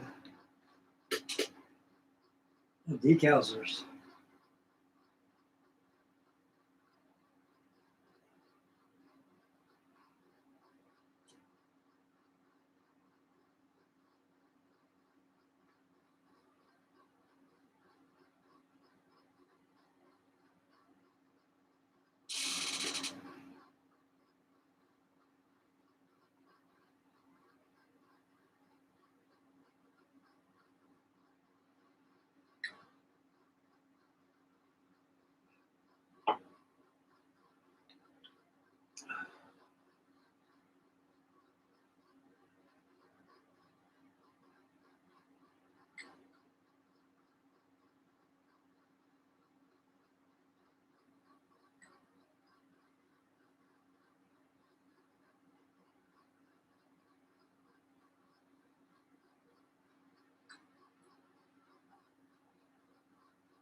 Yeah, paint lining too. That's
Okay.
Biden puts up his undercarriage tomorrow.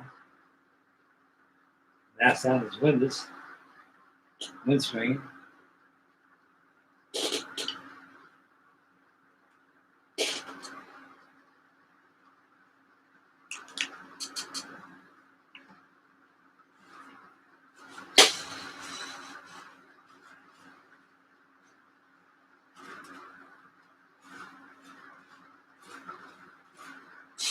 Wow.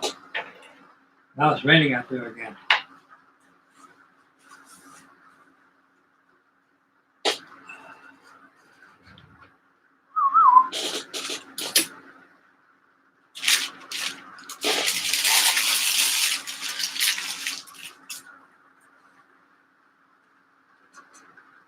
Well, just kept on doing. I thought I touched that up.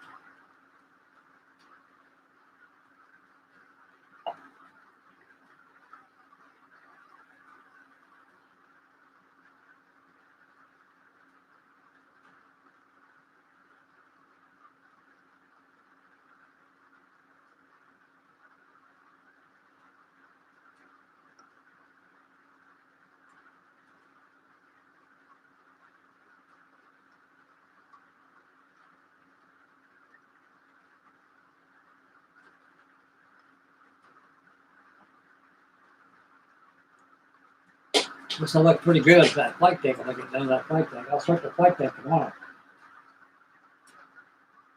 This thing's pretty much done. I've got to, everything else to be done off camera. I'll just go ahead and nest down the windows and put the windows on.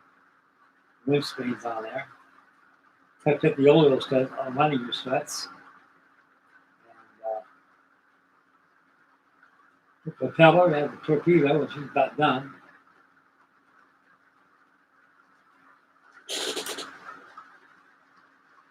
I think built pretty fast.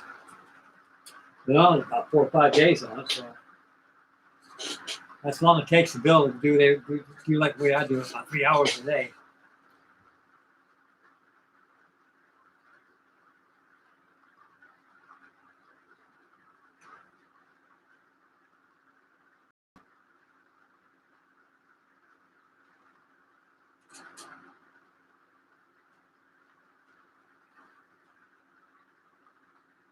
Oh, Biden. That guy's about as fruitless as a turd in the punch bowl.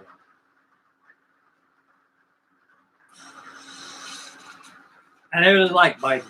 I remember him back in the Eisenhower administration. That was back in the 1950s. He was about the youngest senator there was at the time. But he got really bad back in 1970. He's the one that got us involved in the Mideast during the Carter administration.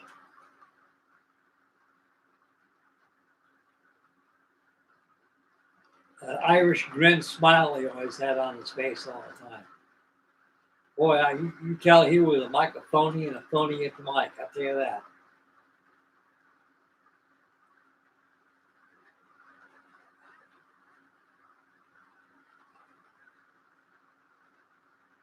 I don't want to be him when it comes to Judgment Day. I tell you that.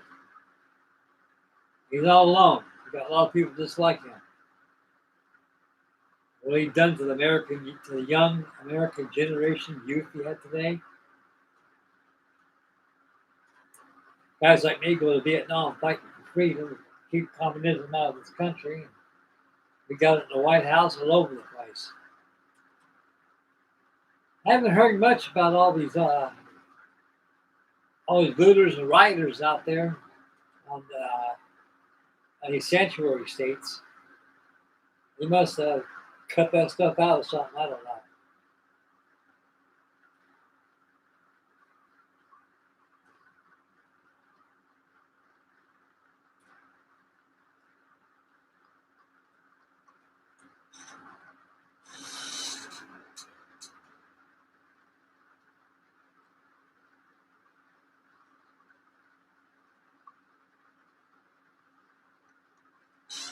Yeah, I have 148 scale monogram TVF kits. The wings do droop so they got two little buttons up there. You pull the wings, the wing is very sharp. You're supposed to catch those little buttons on there. They got the little linkage in there. I imagine there's a trick doing that. You got to probably take the linkage and give it a little more tilt to it. But I don't know.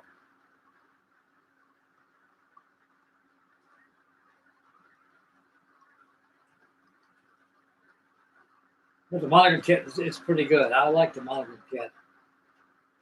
That's probably one of the first of the Navy carrier fighters that Monogram made at the time, because that kit came out in 1958. I've got that kit built already. I got two of them. One that I built, and I got one that's in the box still. And that's in my storage. And they costed $1.49 back in those days.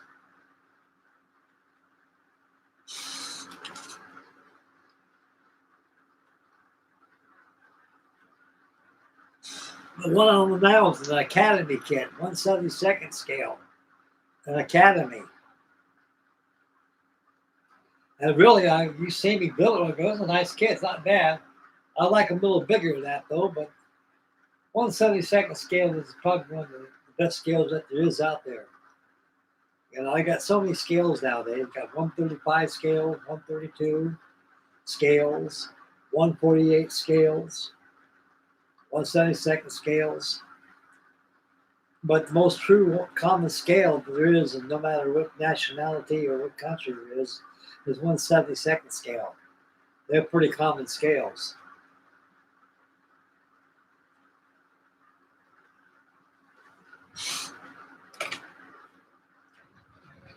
Now,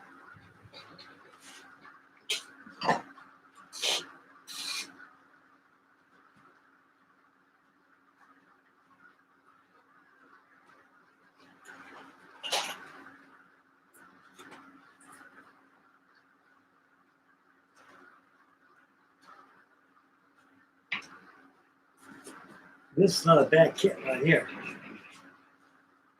I got about 5 of these.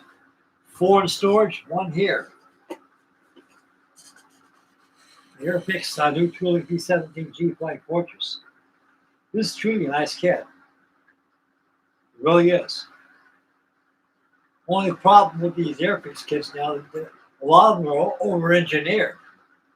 It creates fit issues, especially in the 124 scale ones.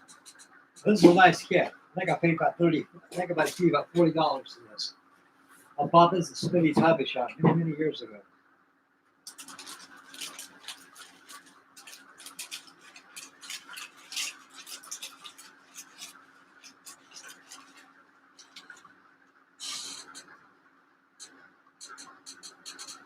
They give you a nice interior of that thing too. I kid you not.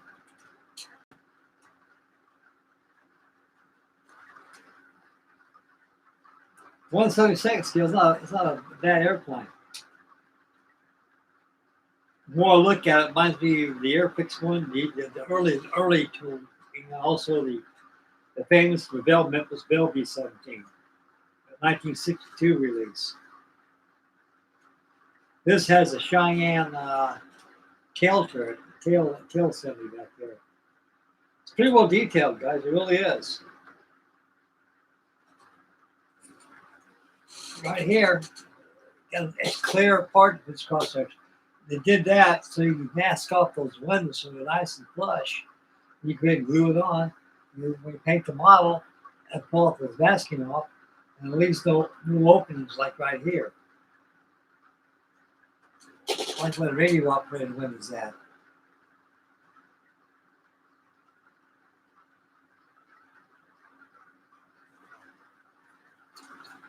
Amazing is going to build this one pretty soon. This is a gorgeous kit, it really is.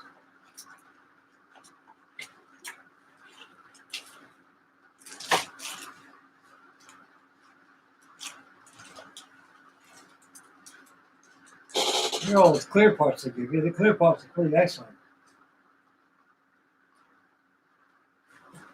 And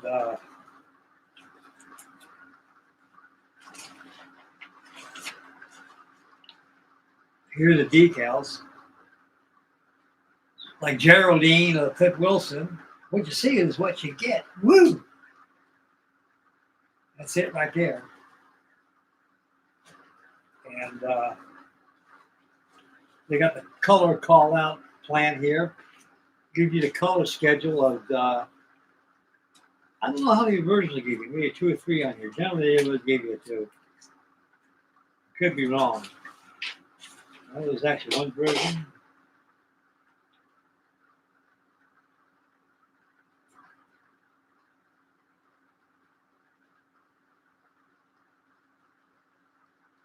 Two versions.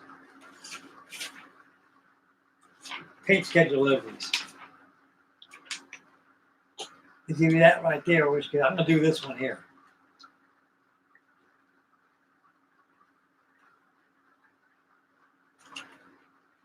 And the other one's right here.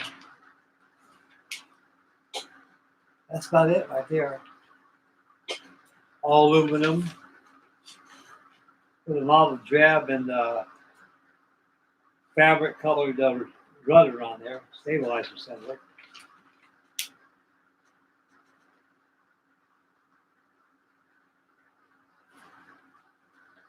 This one here is Skyway Chariot. 331st Bombardment Squadron, 100 Bomb Group, 8th Air Force, United States Army Air Force, Royal Air Force, Thorpe Abbotts, Norfolk, England, March 1945. That was this version here. Now the one with red tail on there and everything is Mod Adil. 324th Bomb Squadron, 91st Bomb Group, 8th Air Force, United States Army Air Force, Royal Air Force, Bassingbourn, Cambridgeshire, England, early 1945.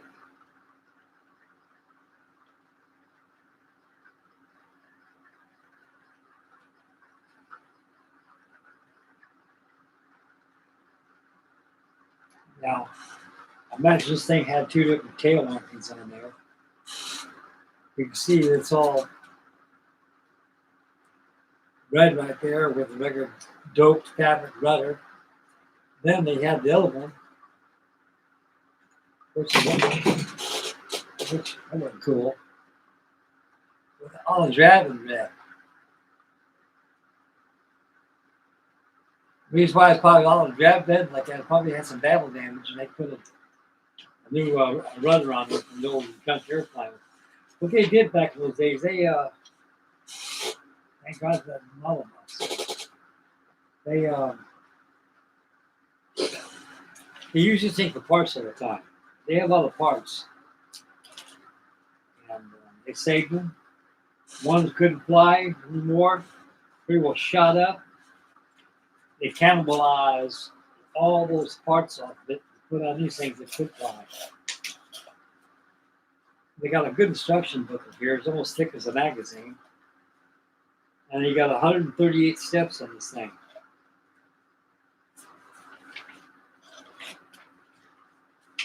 Now, for those that like stencils, this is for you. All those numbers of stencils that goes on this thing. I'll keep you busy for at least a good weekend.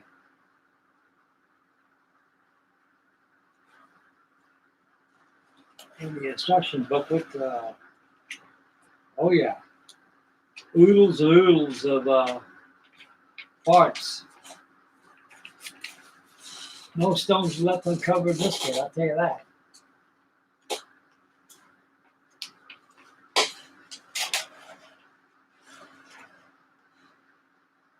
Give you a full Bombay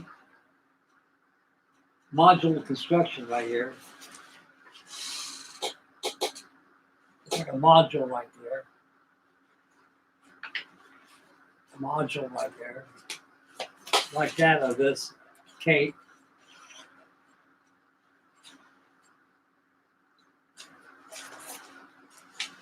And we got a whole roof compartment.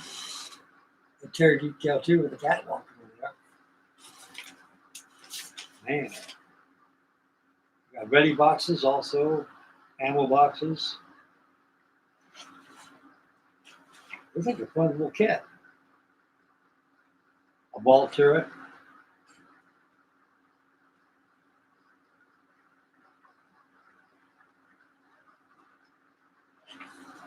A ball turret's about transparency is the two pieces right there, as you can see. It'd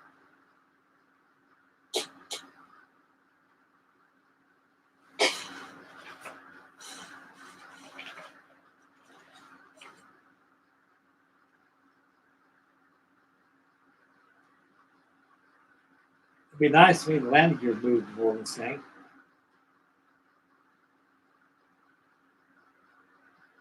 I think the rudder looks like it's movable. The ball turret rotates.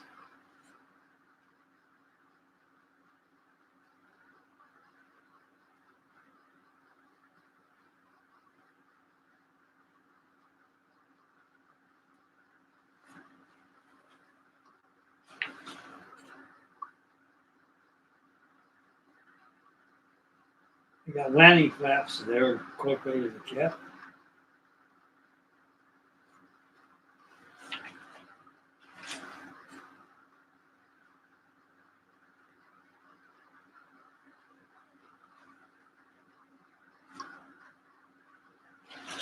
The engine is real detailed. Okay, here's the undercarriage. That's the tail wheel.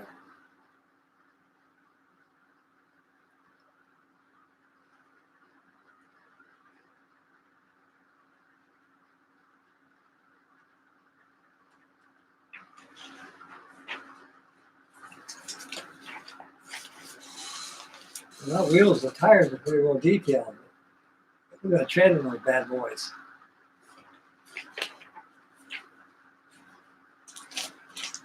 I really not really take a look at this cab. I got about 3 of them in my storage, and one here in the presence of all of us here.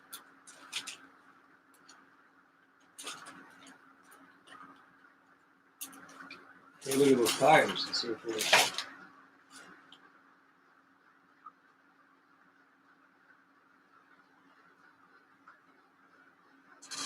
Those tires right there, they got treads on them, but they don't stick out that much. So we actually got to dry brush that a lot, bring up the detail on it.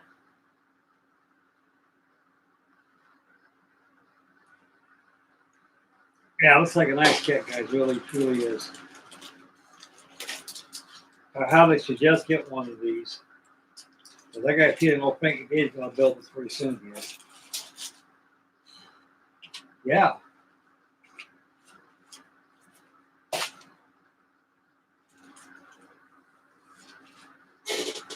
Nice kit, no mistake about it.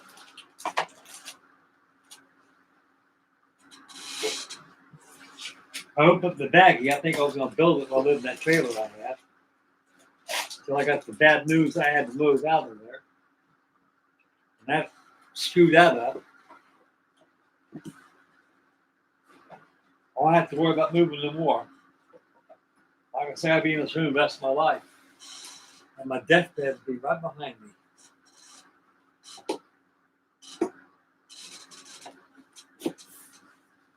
Yeah.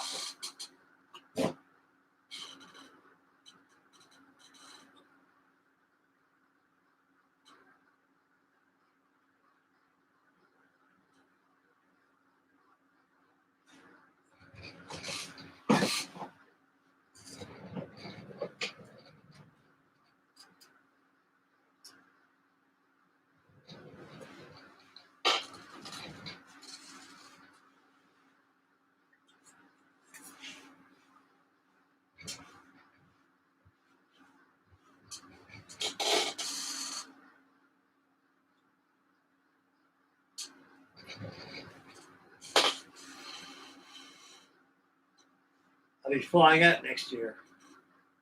See, I built those louvers on here. You can see how I built them. Use that carbon and I built it up. This thing is very light, very light.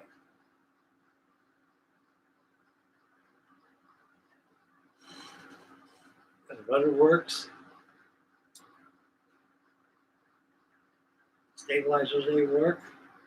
That way I can trim this thing while I'm flying it.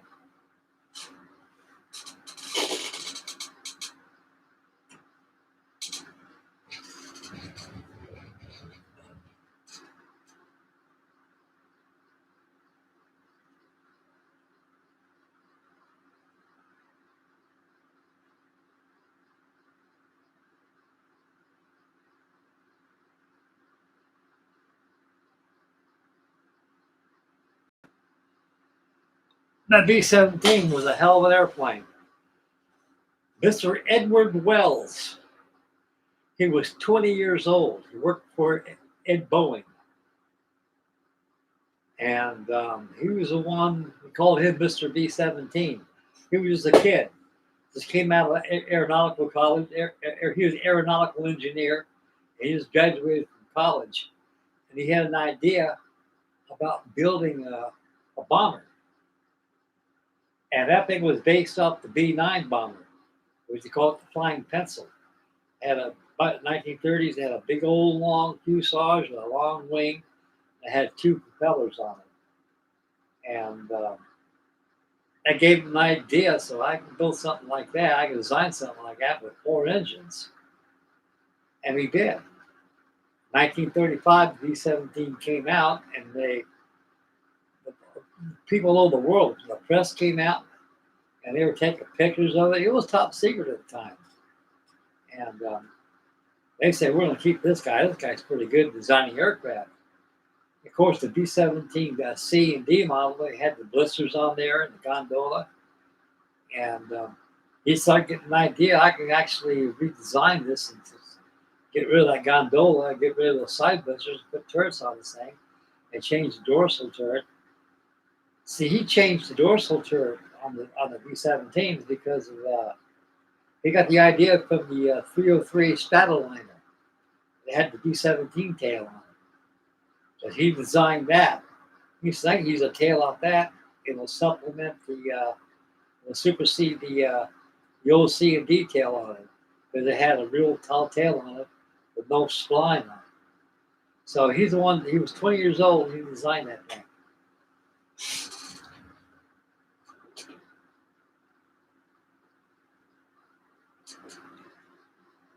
Yes, Sir Lindsay, how you doing, dear sir?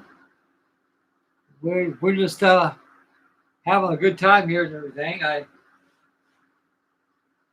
been working on the finishing up my K torpedo bomber by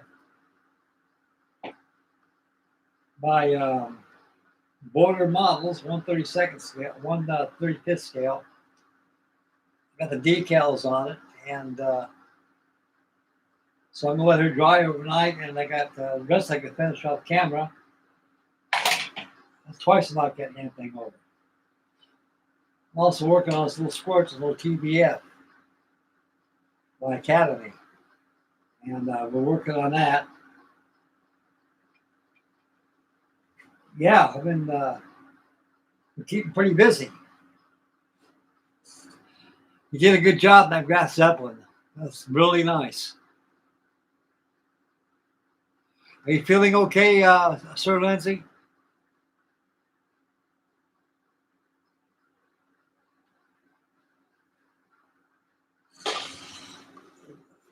Anybody that likes models and stuff, like good ship models, again, you got to go to Lindsay's models. He does a very good job. The man has cancer and it's in remission. He has the same cancer my brother's got, and my brother had anyway. And so it's in mission. I hope it stays in mission for a long, long time. But I'll tell you one thing: if they can send man on the moon and bring them back safely, they can cure cancer. I can tell you that for sure. All the technology they have nowadays, there's got to be some kind of cure for it. It's like the old saying, you get a cure for that, and something else will pop up, But it's part of life in general, I guess.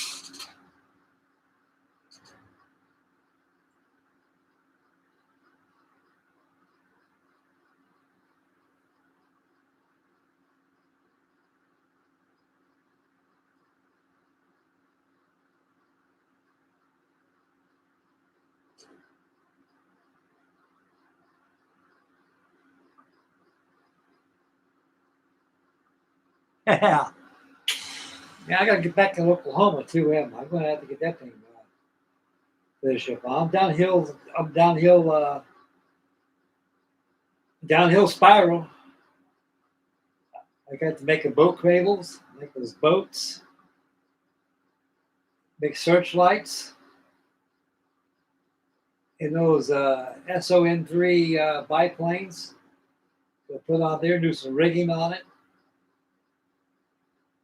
I also got to plate out the torpedo blitzer on the starboard side. So I got a lot of work. Also, 2 screws I got to add on it. So I got a lot of little work to do out here and there. But you know me, I'll get back on it.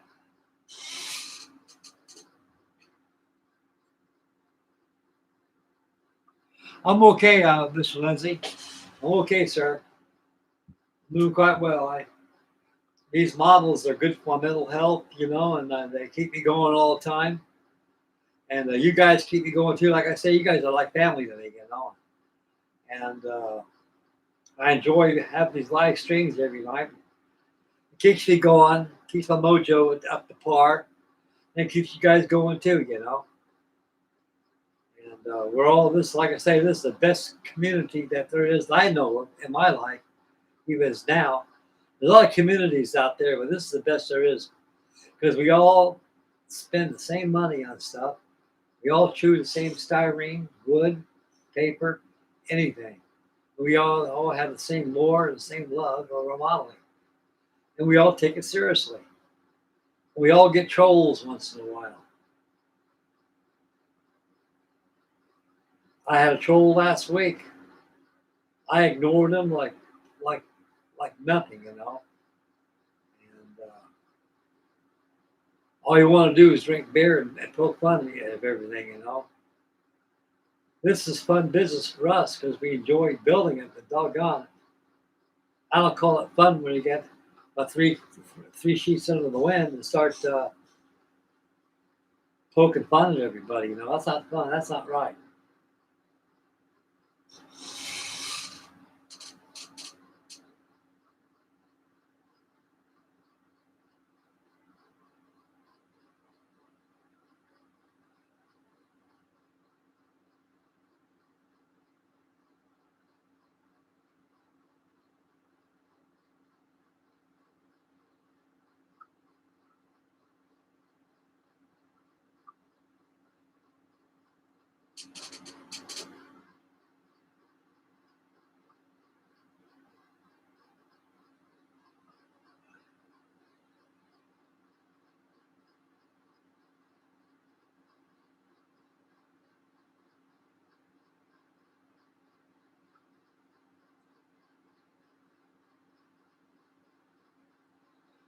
Yes, sir. We're definitely the glue troopers. Just like Max always says, Max models. Hey, glue troopers, how you doing? You know, we are glue troopers, no doubt about that a bit. We've all been around the horn, and we build all the time, and I enjoy it. I love building. Got a lot of stuff coming your way, fellas. A lot of stuff. I've got the pick up this DH4 in the house. So I got it over here. Ooh, that wasn't cool. There.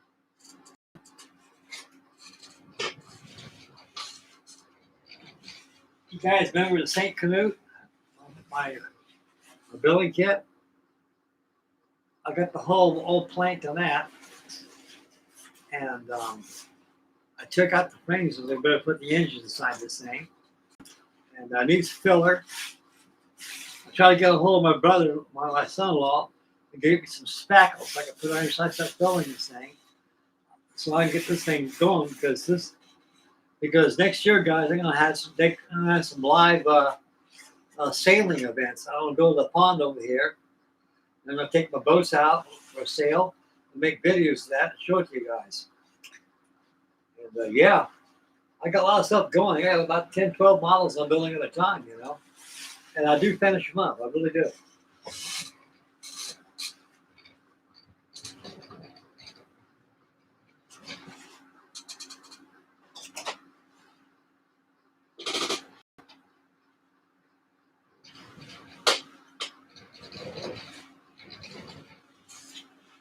Won't be too long. I'll be on this thing here to finish this up.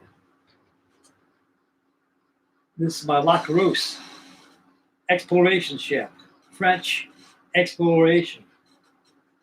This is a Billings model. Got the deck's all planked on that thing.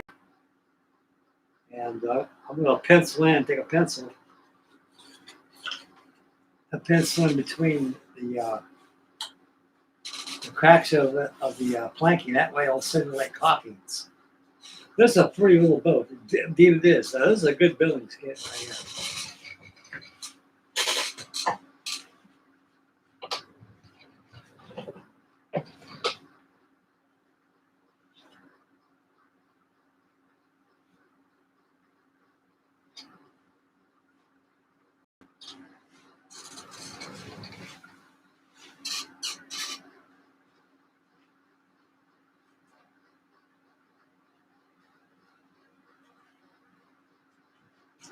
Need to get back on this and finish this up.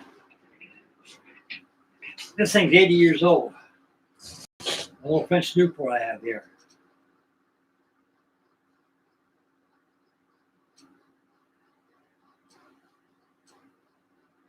This thing is extremely light, very light. It can fly very, very well. I got my motor post right here. I got aluminum back there. And yeah, I could put about 3 strands of rubber in here. This thing applies very well. This is the Cleveland models. Cleveland kits.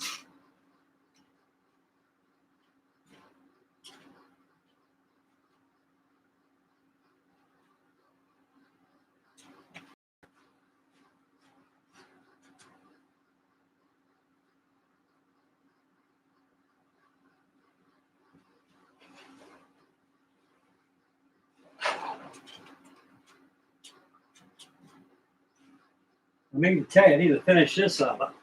I built this in the trailer about 2 years ago, about 3 years ago. My Albatross SA-160, this 148 scale, this flying boat, this trumpeter. I got about 5 of these.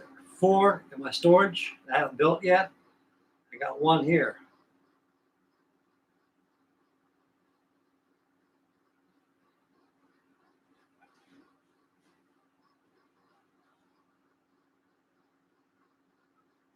This is the SA-16B Albatross. Came out in 1947. This there was used during the Korean War. Others may live, they say. There's a beautiful looking flying bird. I love this albatross. I remember when I was a little boy when I was stationed in the Philippine Islands with my father. He summons my mother, and we all flew out there. And I just see these things fly around all the time. Of course, they weren't painted with natural aluminum like this. This is all Air Force. But the Navy ones, they were all sea blue with white upper planing.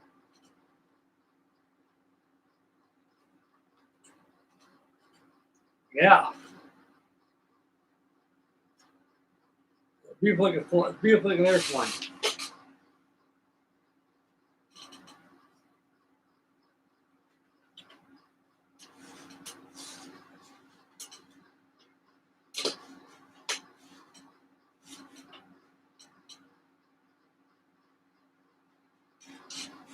Boy, that flap goes out. I didn't think to lower that flap down.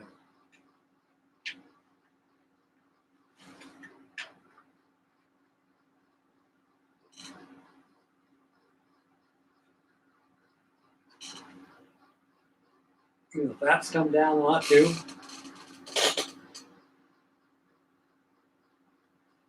Yeah. Rubber tires.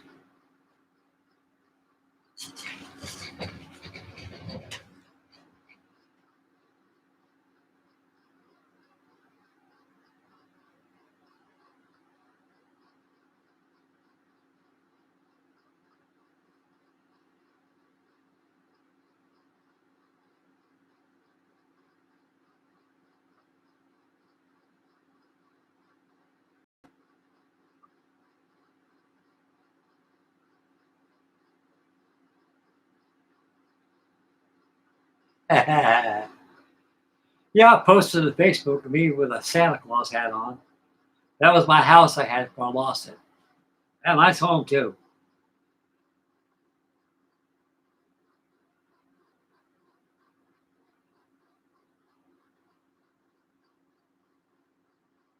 That's exactly what I said, Ding. I said, where are my elves at? It has to be on Facebook. You'll see me in there with a Santa Claus hat on. I'm holding a tramp steamer. It was the SS Mojave. I renamed it as I renamed it as the SS Eastern Lanes. I want to take something about that boat. You see me on Facebook. You'll see me hold that a big old tramp steamer, something like my memory over there. And that model is the wood. That thing is 100 years old. It came out of a bowling alley. You know the floors be bowling like that, the lanes right there. Well, they refurbished the place. They tore that whole thing out of there. And my brother was an electrician who worked there. Says, "Hey Frank, I got some wood for you. You gotta have." Oh, really? Because it was I build all the time.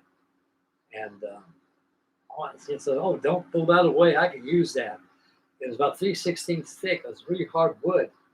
And I put it on a screw saw. I cut all the bulkheads. Well, that boat, that ship right there, you got to see me hold my hand, is made from all that wood. And it's radio controlled too.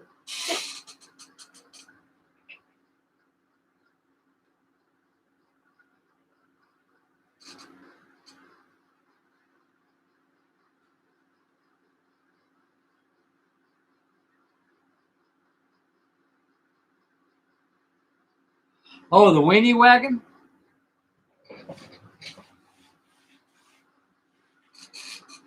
I'll be back on that pretty soon too.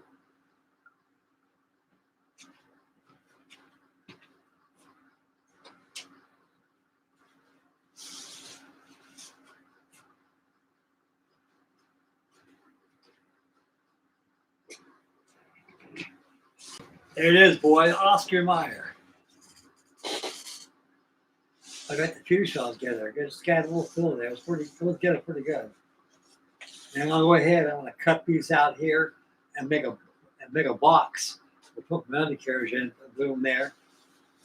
And this is going to be covered with foil. I get done. The red tail and everything.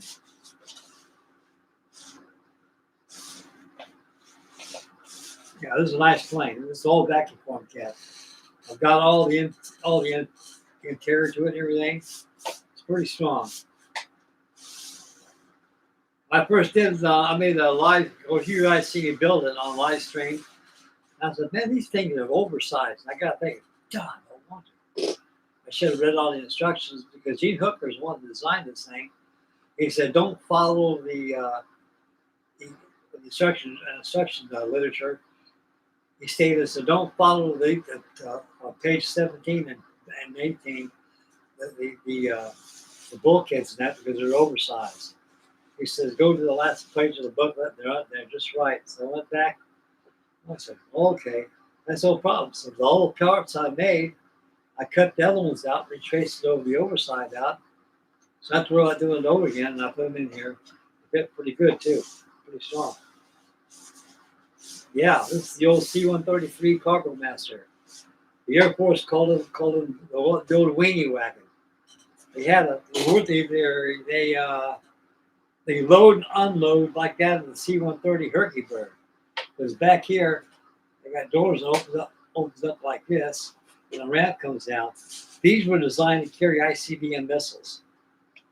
That's why they're so long, because the Globemaster couldn't do it. The Globemaster, C-124 Globemaster, it can carry a lot of tanks, jeeps, half-tracks, a lot of troops, supplies, cargo, and everything, because it was designed, to do that. But during the NASA and Mercury programs, they need to have those things transferred, like to transfer different bases for missiles like that to use, to load up the silos. So they designed the C-133 Cargo Master, so they could take the big old missiles, they can load them up inside. Very interesting. They got one of these at Wright Patton Air Force Base down in Dayton, Ohio. It's big, boys. It's big. Now, I wouldn't mind having something like that and make a house out of this thing. I'm telling you, you got a lot of room.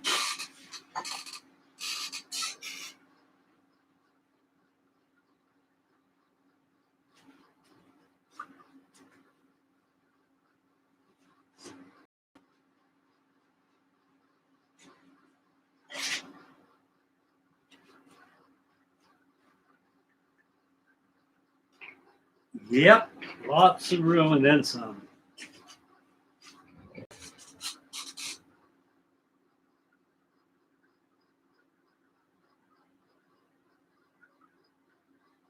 And that's it right there. That's a vacuum form kit that I showed you, Dangy. Oh, I got the fuselage together. I got to cut out the wing and stabilizer. I got to mix parts for them and glue them together. And I got to cut out the stabilizers and make ailerons for it and everything. I got a lot of work to do that thing. That's coming up next.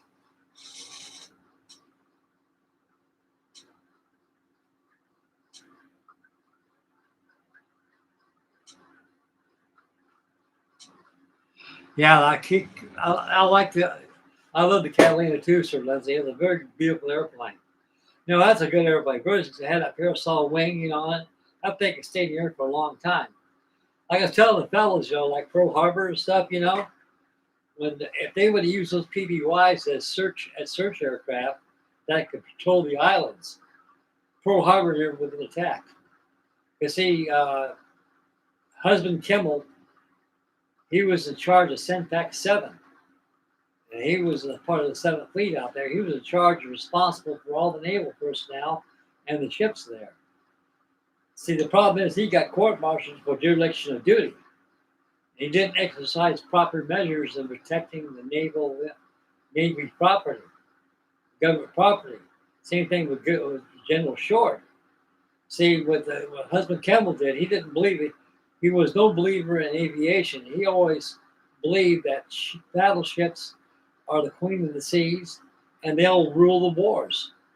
And he was no battleship. And guys like him, all the militarists in Washington, D.C., and Joint Chiefs, all these knuckleheads were preparing for war. They fought 20 years ago. They had no idea that the aircraft was the queen of the aircraft carrier, is the queen of the seas. And he didn't heed warning from General Billy Mitchell when he actually proved to the brass and the militarists and Joint Chiefs that battleships can't be sunk by airplanes. They scuffed and laughed and chuckled at those guys. You're nuts. Ain't no way an airplane can sink a battleship. Yes, it can. Yes, it can. And he did. He had a captured battleship called Yostchina. It was an old 600-something foot dreadnought. Big old, had cage mass on and everything. Big old battleship. It was big. It was a good sized battleship for the day. It fought during the Battle of Jutland and everything. And building back in 1921, building they had an expedition of it, and then and what he did, all the Joint Chiefs out there trying to watch to see what happens. He had a Martin B4 bomber. It was a twin-engine biplane type bomber with twin tails in the back. He had a 1,000-pound bomb it had underneath it. It didn't have a bomb bay. It was external rack. The armament was on those planes back in the days were all external. They weren't internal. And went out there and they dropped that bomb and hit that battleship and boom, the mast blew off. And pretty soon she just heeled over her port side and turned over, turned turtle, and blub blub blub she went down. He said, "I told you, ships can be sunk by aircraft." But they still chuckle the scapula. They consider it some kind of expedition routine. And I said, well, he says, we got stuff that's not better than that. We didn't. We had the same battleships that we had with the same battleship they sent the Austrians. And World War II, we had nothing but pre-World War I dreadnoughts, the Arizona, the Pennsylvania, the battleship Texas, the New York. The treaty battleships were the California class and the Colorado class battleships. All these ships were built in the treaty program. And they were obsolete. All those ships that we had at Pearl Harbor were obsolete in war. They had to be all, after Pearl Harbor was attacked, they all had to be sent back to Whidbey Island, San Pedro, Todd Shipyard. They had to be all refitted again. New armament, actually large torpedo blisters. And most of the battleships, like the California and the West Virginia, they looked like the South Dakota class type battleships. They had one funnel on there. And like I say, we were a nation not prepared for war at the time. And General Billy Mitchell warned us. He told us we got to start upgrading the military and everything. So we will be attacked someday. And they said, well, who the hell is going to attack us? He said, can't you people see? I said, Japan is probably a good country that could attack us. And they looked at Japan as a geographical resource. The geisha girls run little fans and like that and stuff. Guys walking around with kimonos on with that samurai hair up in the air and stuff. They looked at them as a geographical thing. But it wasn't. We underestimated the Japanese. And they were a nation to reckon with. They beat the hell out of the Russians during the Battle of Tsushima, the Russian-Japanese Russian War they were a nation to reckon with. It's like we were. We were a nation to reckon with when we defeated Spain during the Spanish-American War, which lasted only 90 days. Only about 300 people were killed in the whole war. And most of them were on the battleship Maine.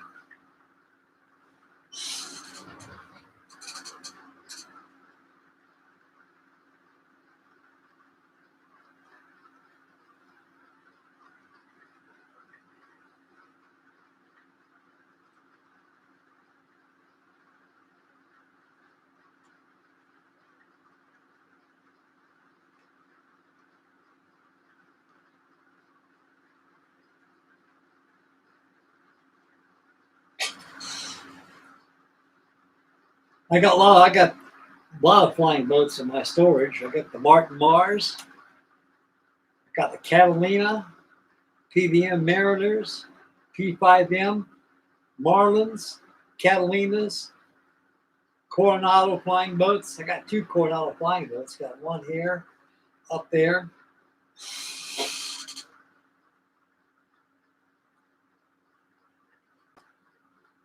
I think it's one up over there.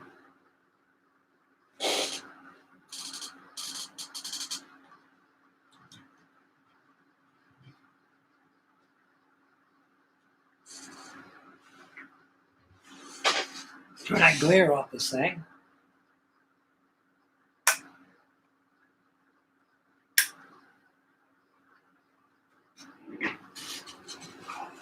That makes it worse. All right, up here.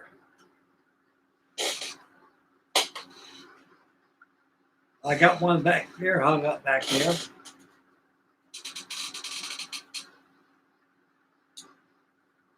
Yeah.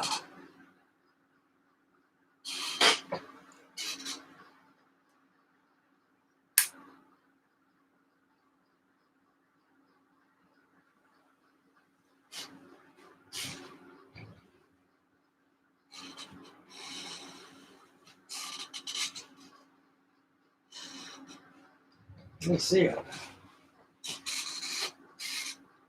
Well, you guys got me busy showing you these things, you know.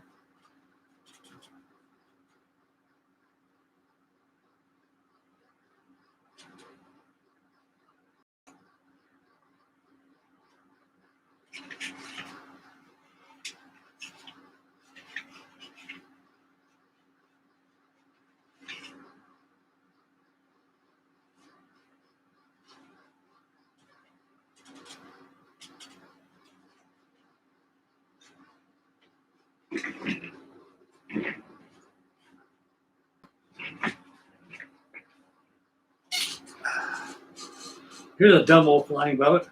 Here's the Catalina's big brother.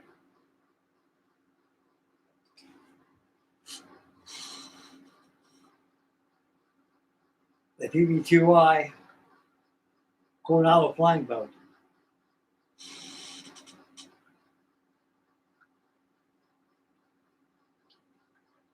There's only one of these left. It's in Florida. That belonged to Mr. Hughes, Howard Hughes. Well, I was in the Navy station at North Beach out in California, Long Beach Harbor.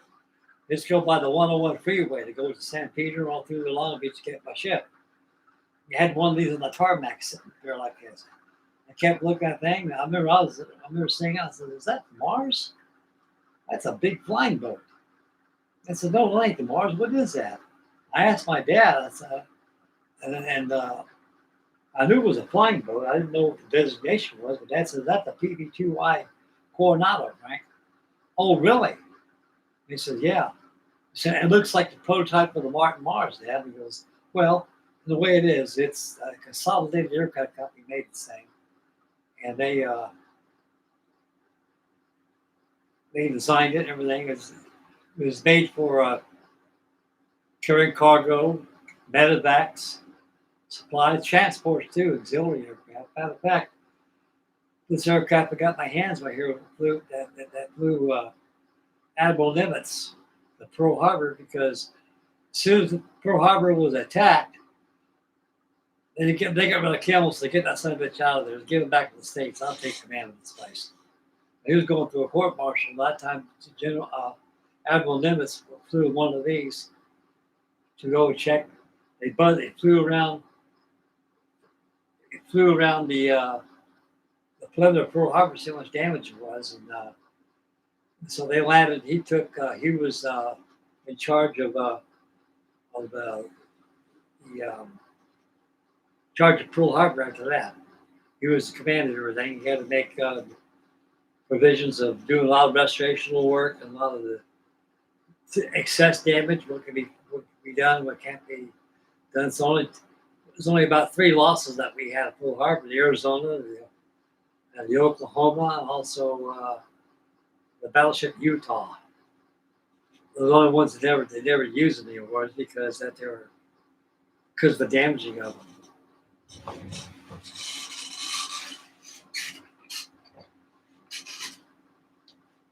Yep, no PB2Y Coronado flying boat.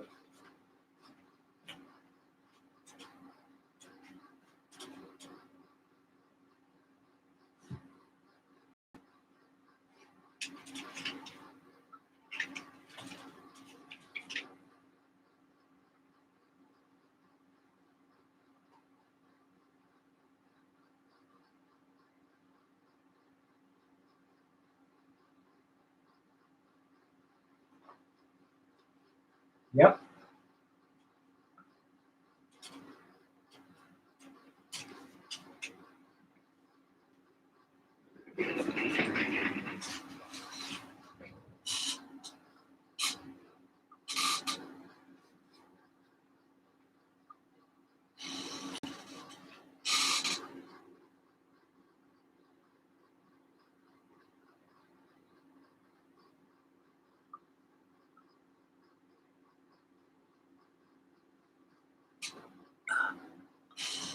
We'll be back in a couple minutes, fellas. I'll go outside and use my toilet out there. I gotta take a squirt.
Man, it's starting to get cold up there now, guys. That wind blew in some cold weather, just like I thought it would. Just like I thought it would.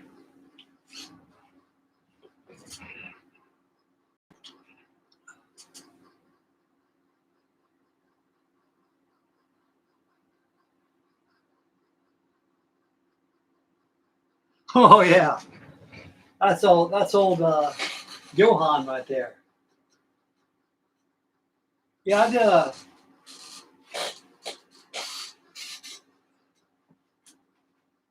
built this on YouTube.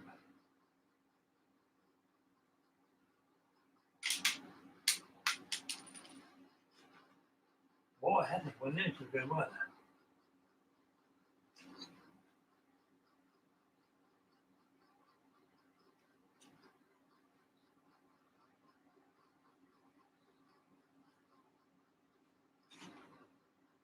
Yeah, this is the Airfix kit.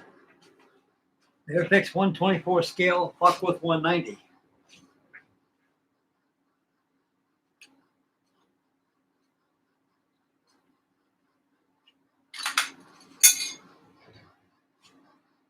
I'll glue that window back on. Use some glue.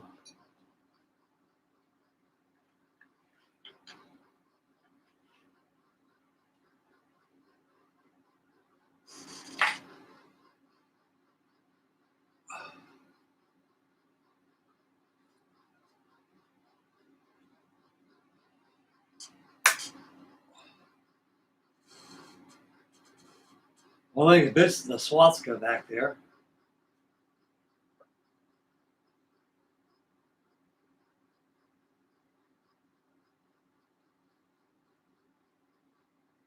Matter of fact, I think I'm gonna glue that on there. I'm tired of dallying with this thing. It should be glued on a long time ago. While it's here, I think I'll clean it up a little bit.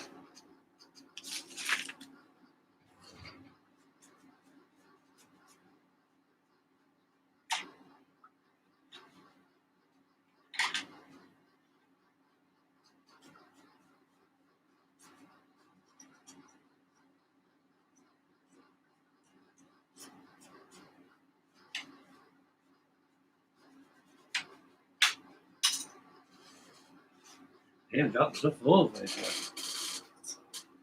Of course, they're moved anyway. Shows the guns.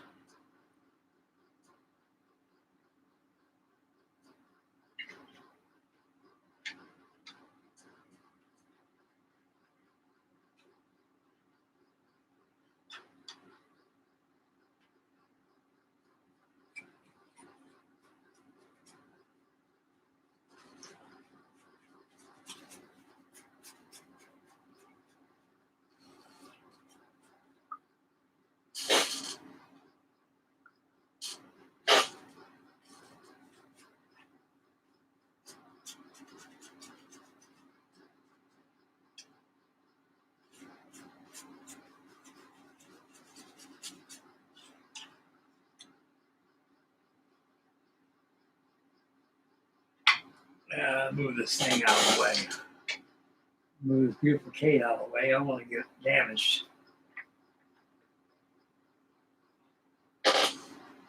This thing is pretty detailed. This comes off. That's a good looking engine you got that thing. It's probably a downward bends, we call it. It's all rotary out there. You can see it.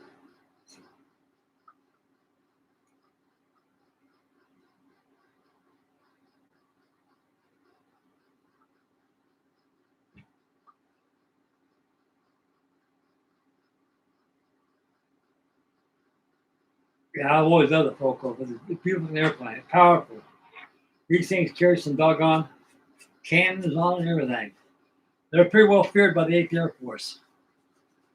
When they came out during the war, the 8th Air Force seen these things, especially the B-17 crews. These things come up with cannons on and everything. Man.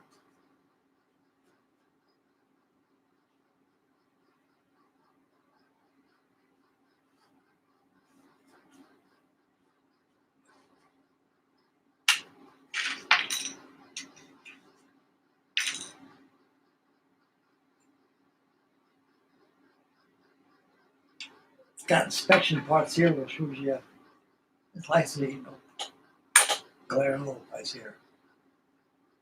Shows you where the cannons, where your 20 millimeter cannons are at.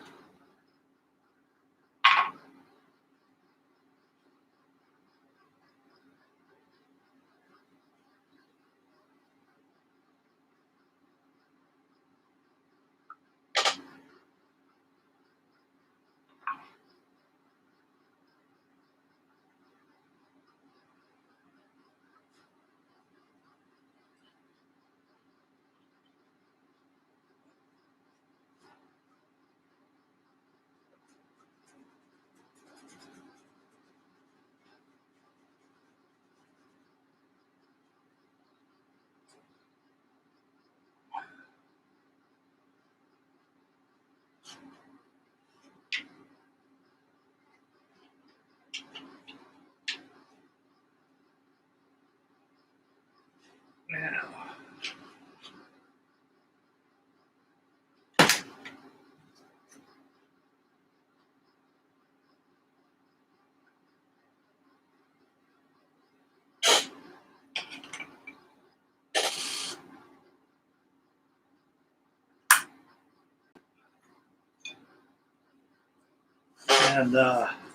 and I can't paint pilots as good as Dingy does. A lot of you fellas out there, but I gave old Johan a go at doing it though. I put a wash on there. It took me about 3 hours to make this guy. I used a toothpick, put the whites of his eyes, and used where his pupils and things.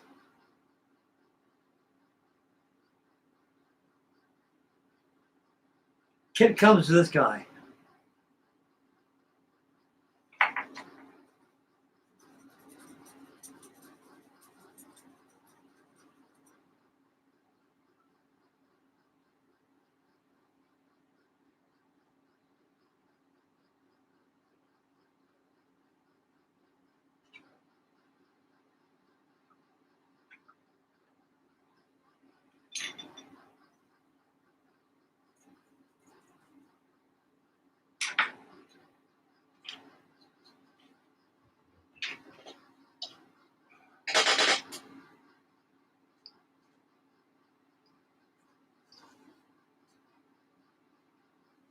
This stuff works pretty good, gluing clear parts on there.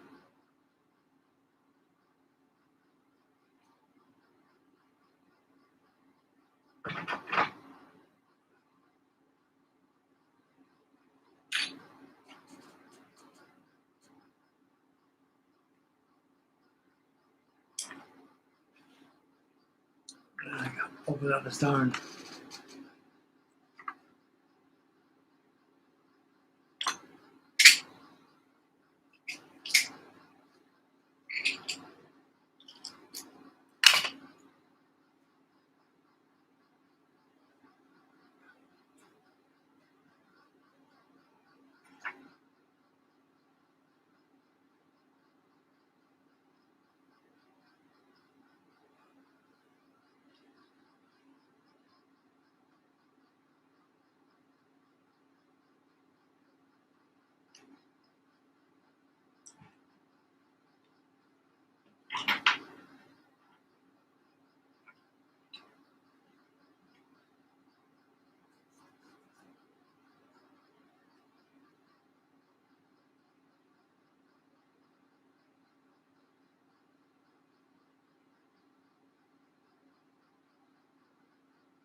Now, about getting that, climb into that thing.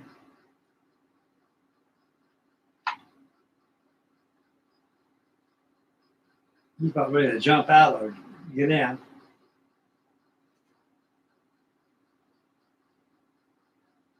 Yeah.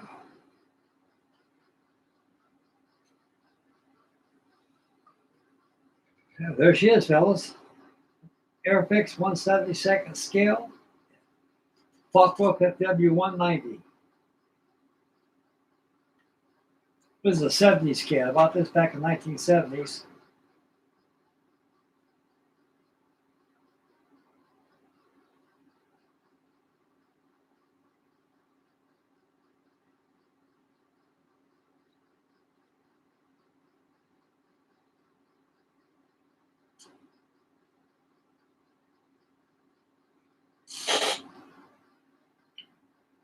I'm not on this stuff.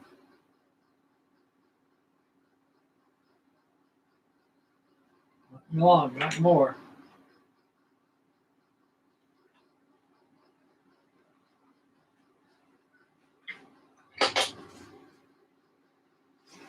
Yep. Got the cockpit glued on now, so it's ain't falling out like it did before.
Oh yeah.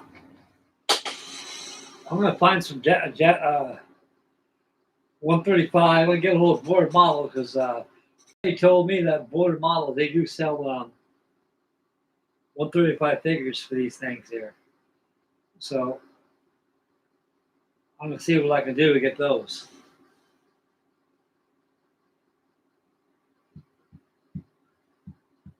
I gotta finish up that goddamn card model too. That cost the bells. I got too much doing that. I gotta rig that thing up.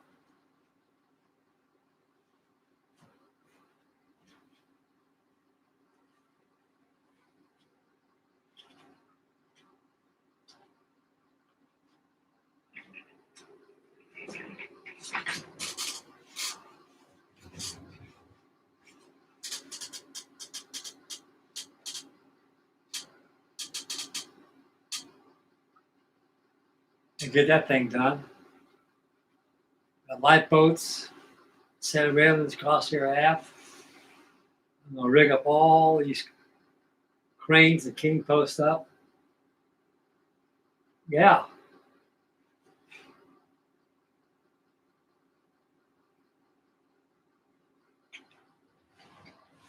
I love paper models. I love them to death. I need to finish this one up for you too.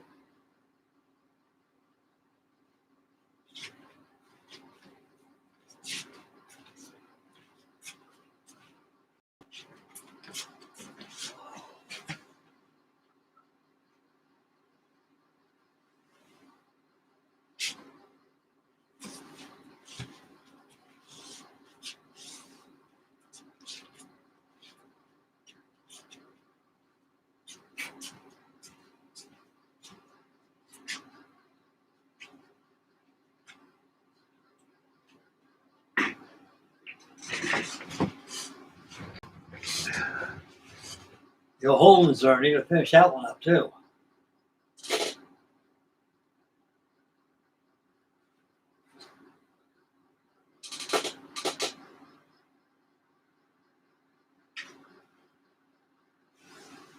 This is Kaiser Wilhelm's private yacht.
Yeah.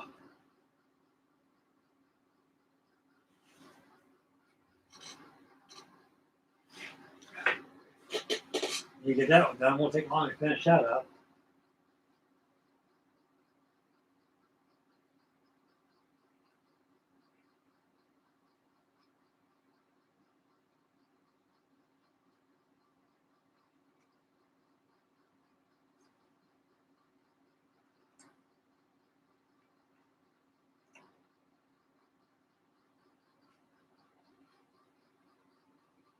I can make a bunch of boats from across here tonight. Yeah. The Holden's are.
Wow. 4.5 hours. Lord have mercy. I've been here for a long time, isn't it? Man, almost 2 o'clock in the morning. Well, guys, I think I'll call it for the night. Save some work for tomorrow night, fellas. You know what I mean? And I'd like to think tonight watching the work on my Cape torpedo bomber and that little TBF I got going on too, and showing you my wares around here, what I got going on and things. And yeah, I got a nice little collection here.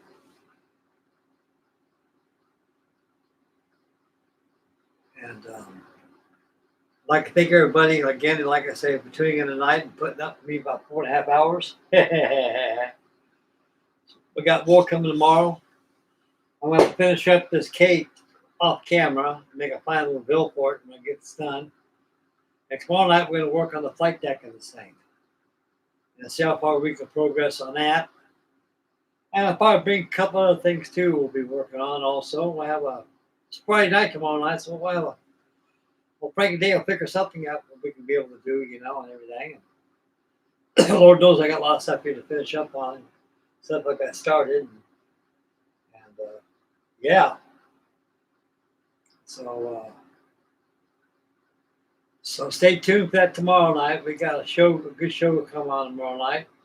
Like a Big Dingy, Chuck, Matt, and a couple of fellows on there, and also Sir Lindsay. And thus now we got about 18 watching, 11 thumbs up. So I'm doing pretty good tonight for Thursday. And so stay posted tomorrow night till we'll have another good show tomorrow night.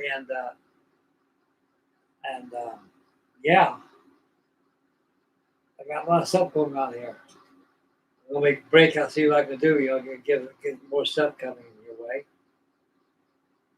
Okay, now make Mama happy. Take care of the little ones. Stay focused. You drive. Aware of your surroundings. Spend wisely.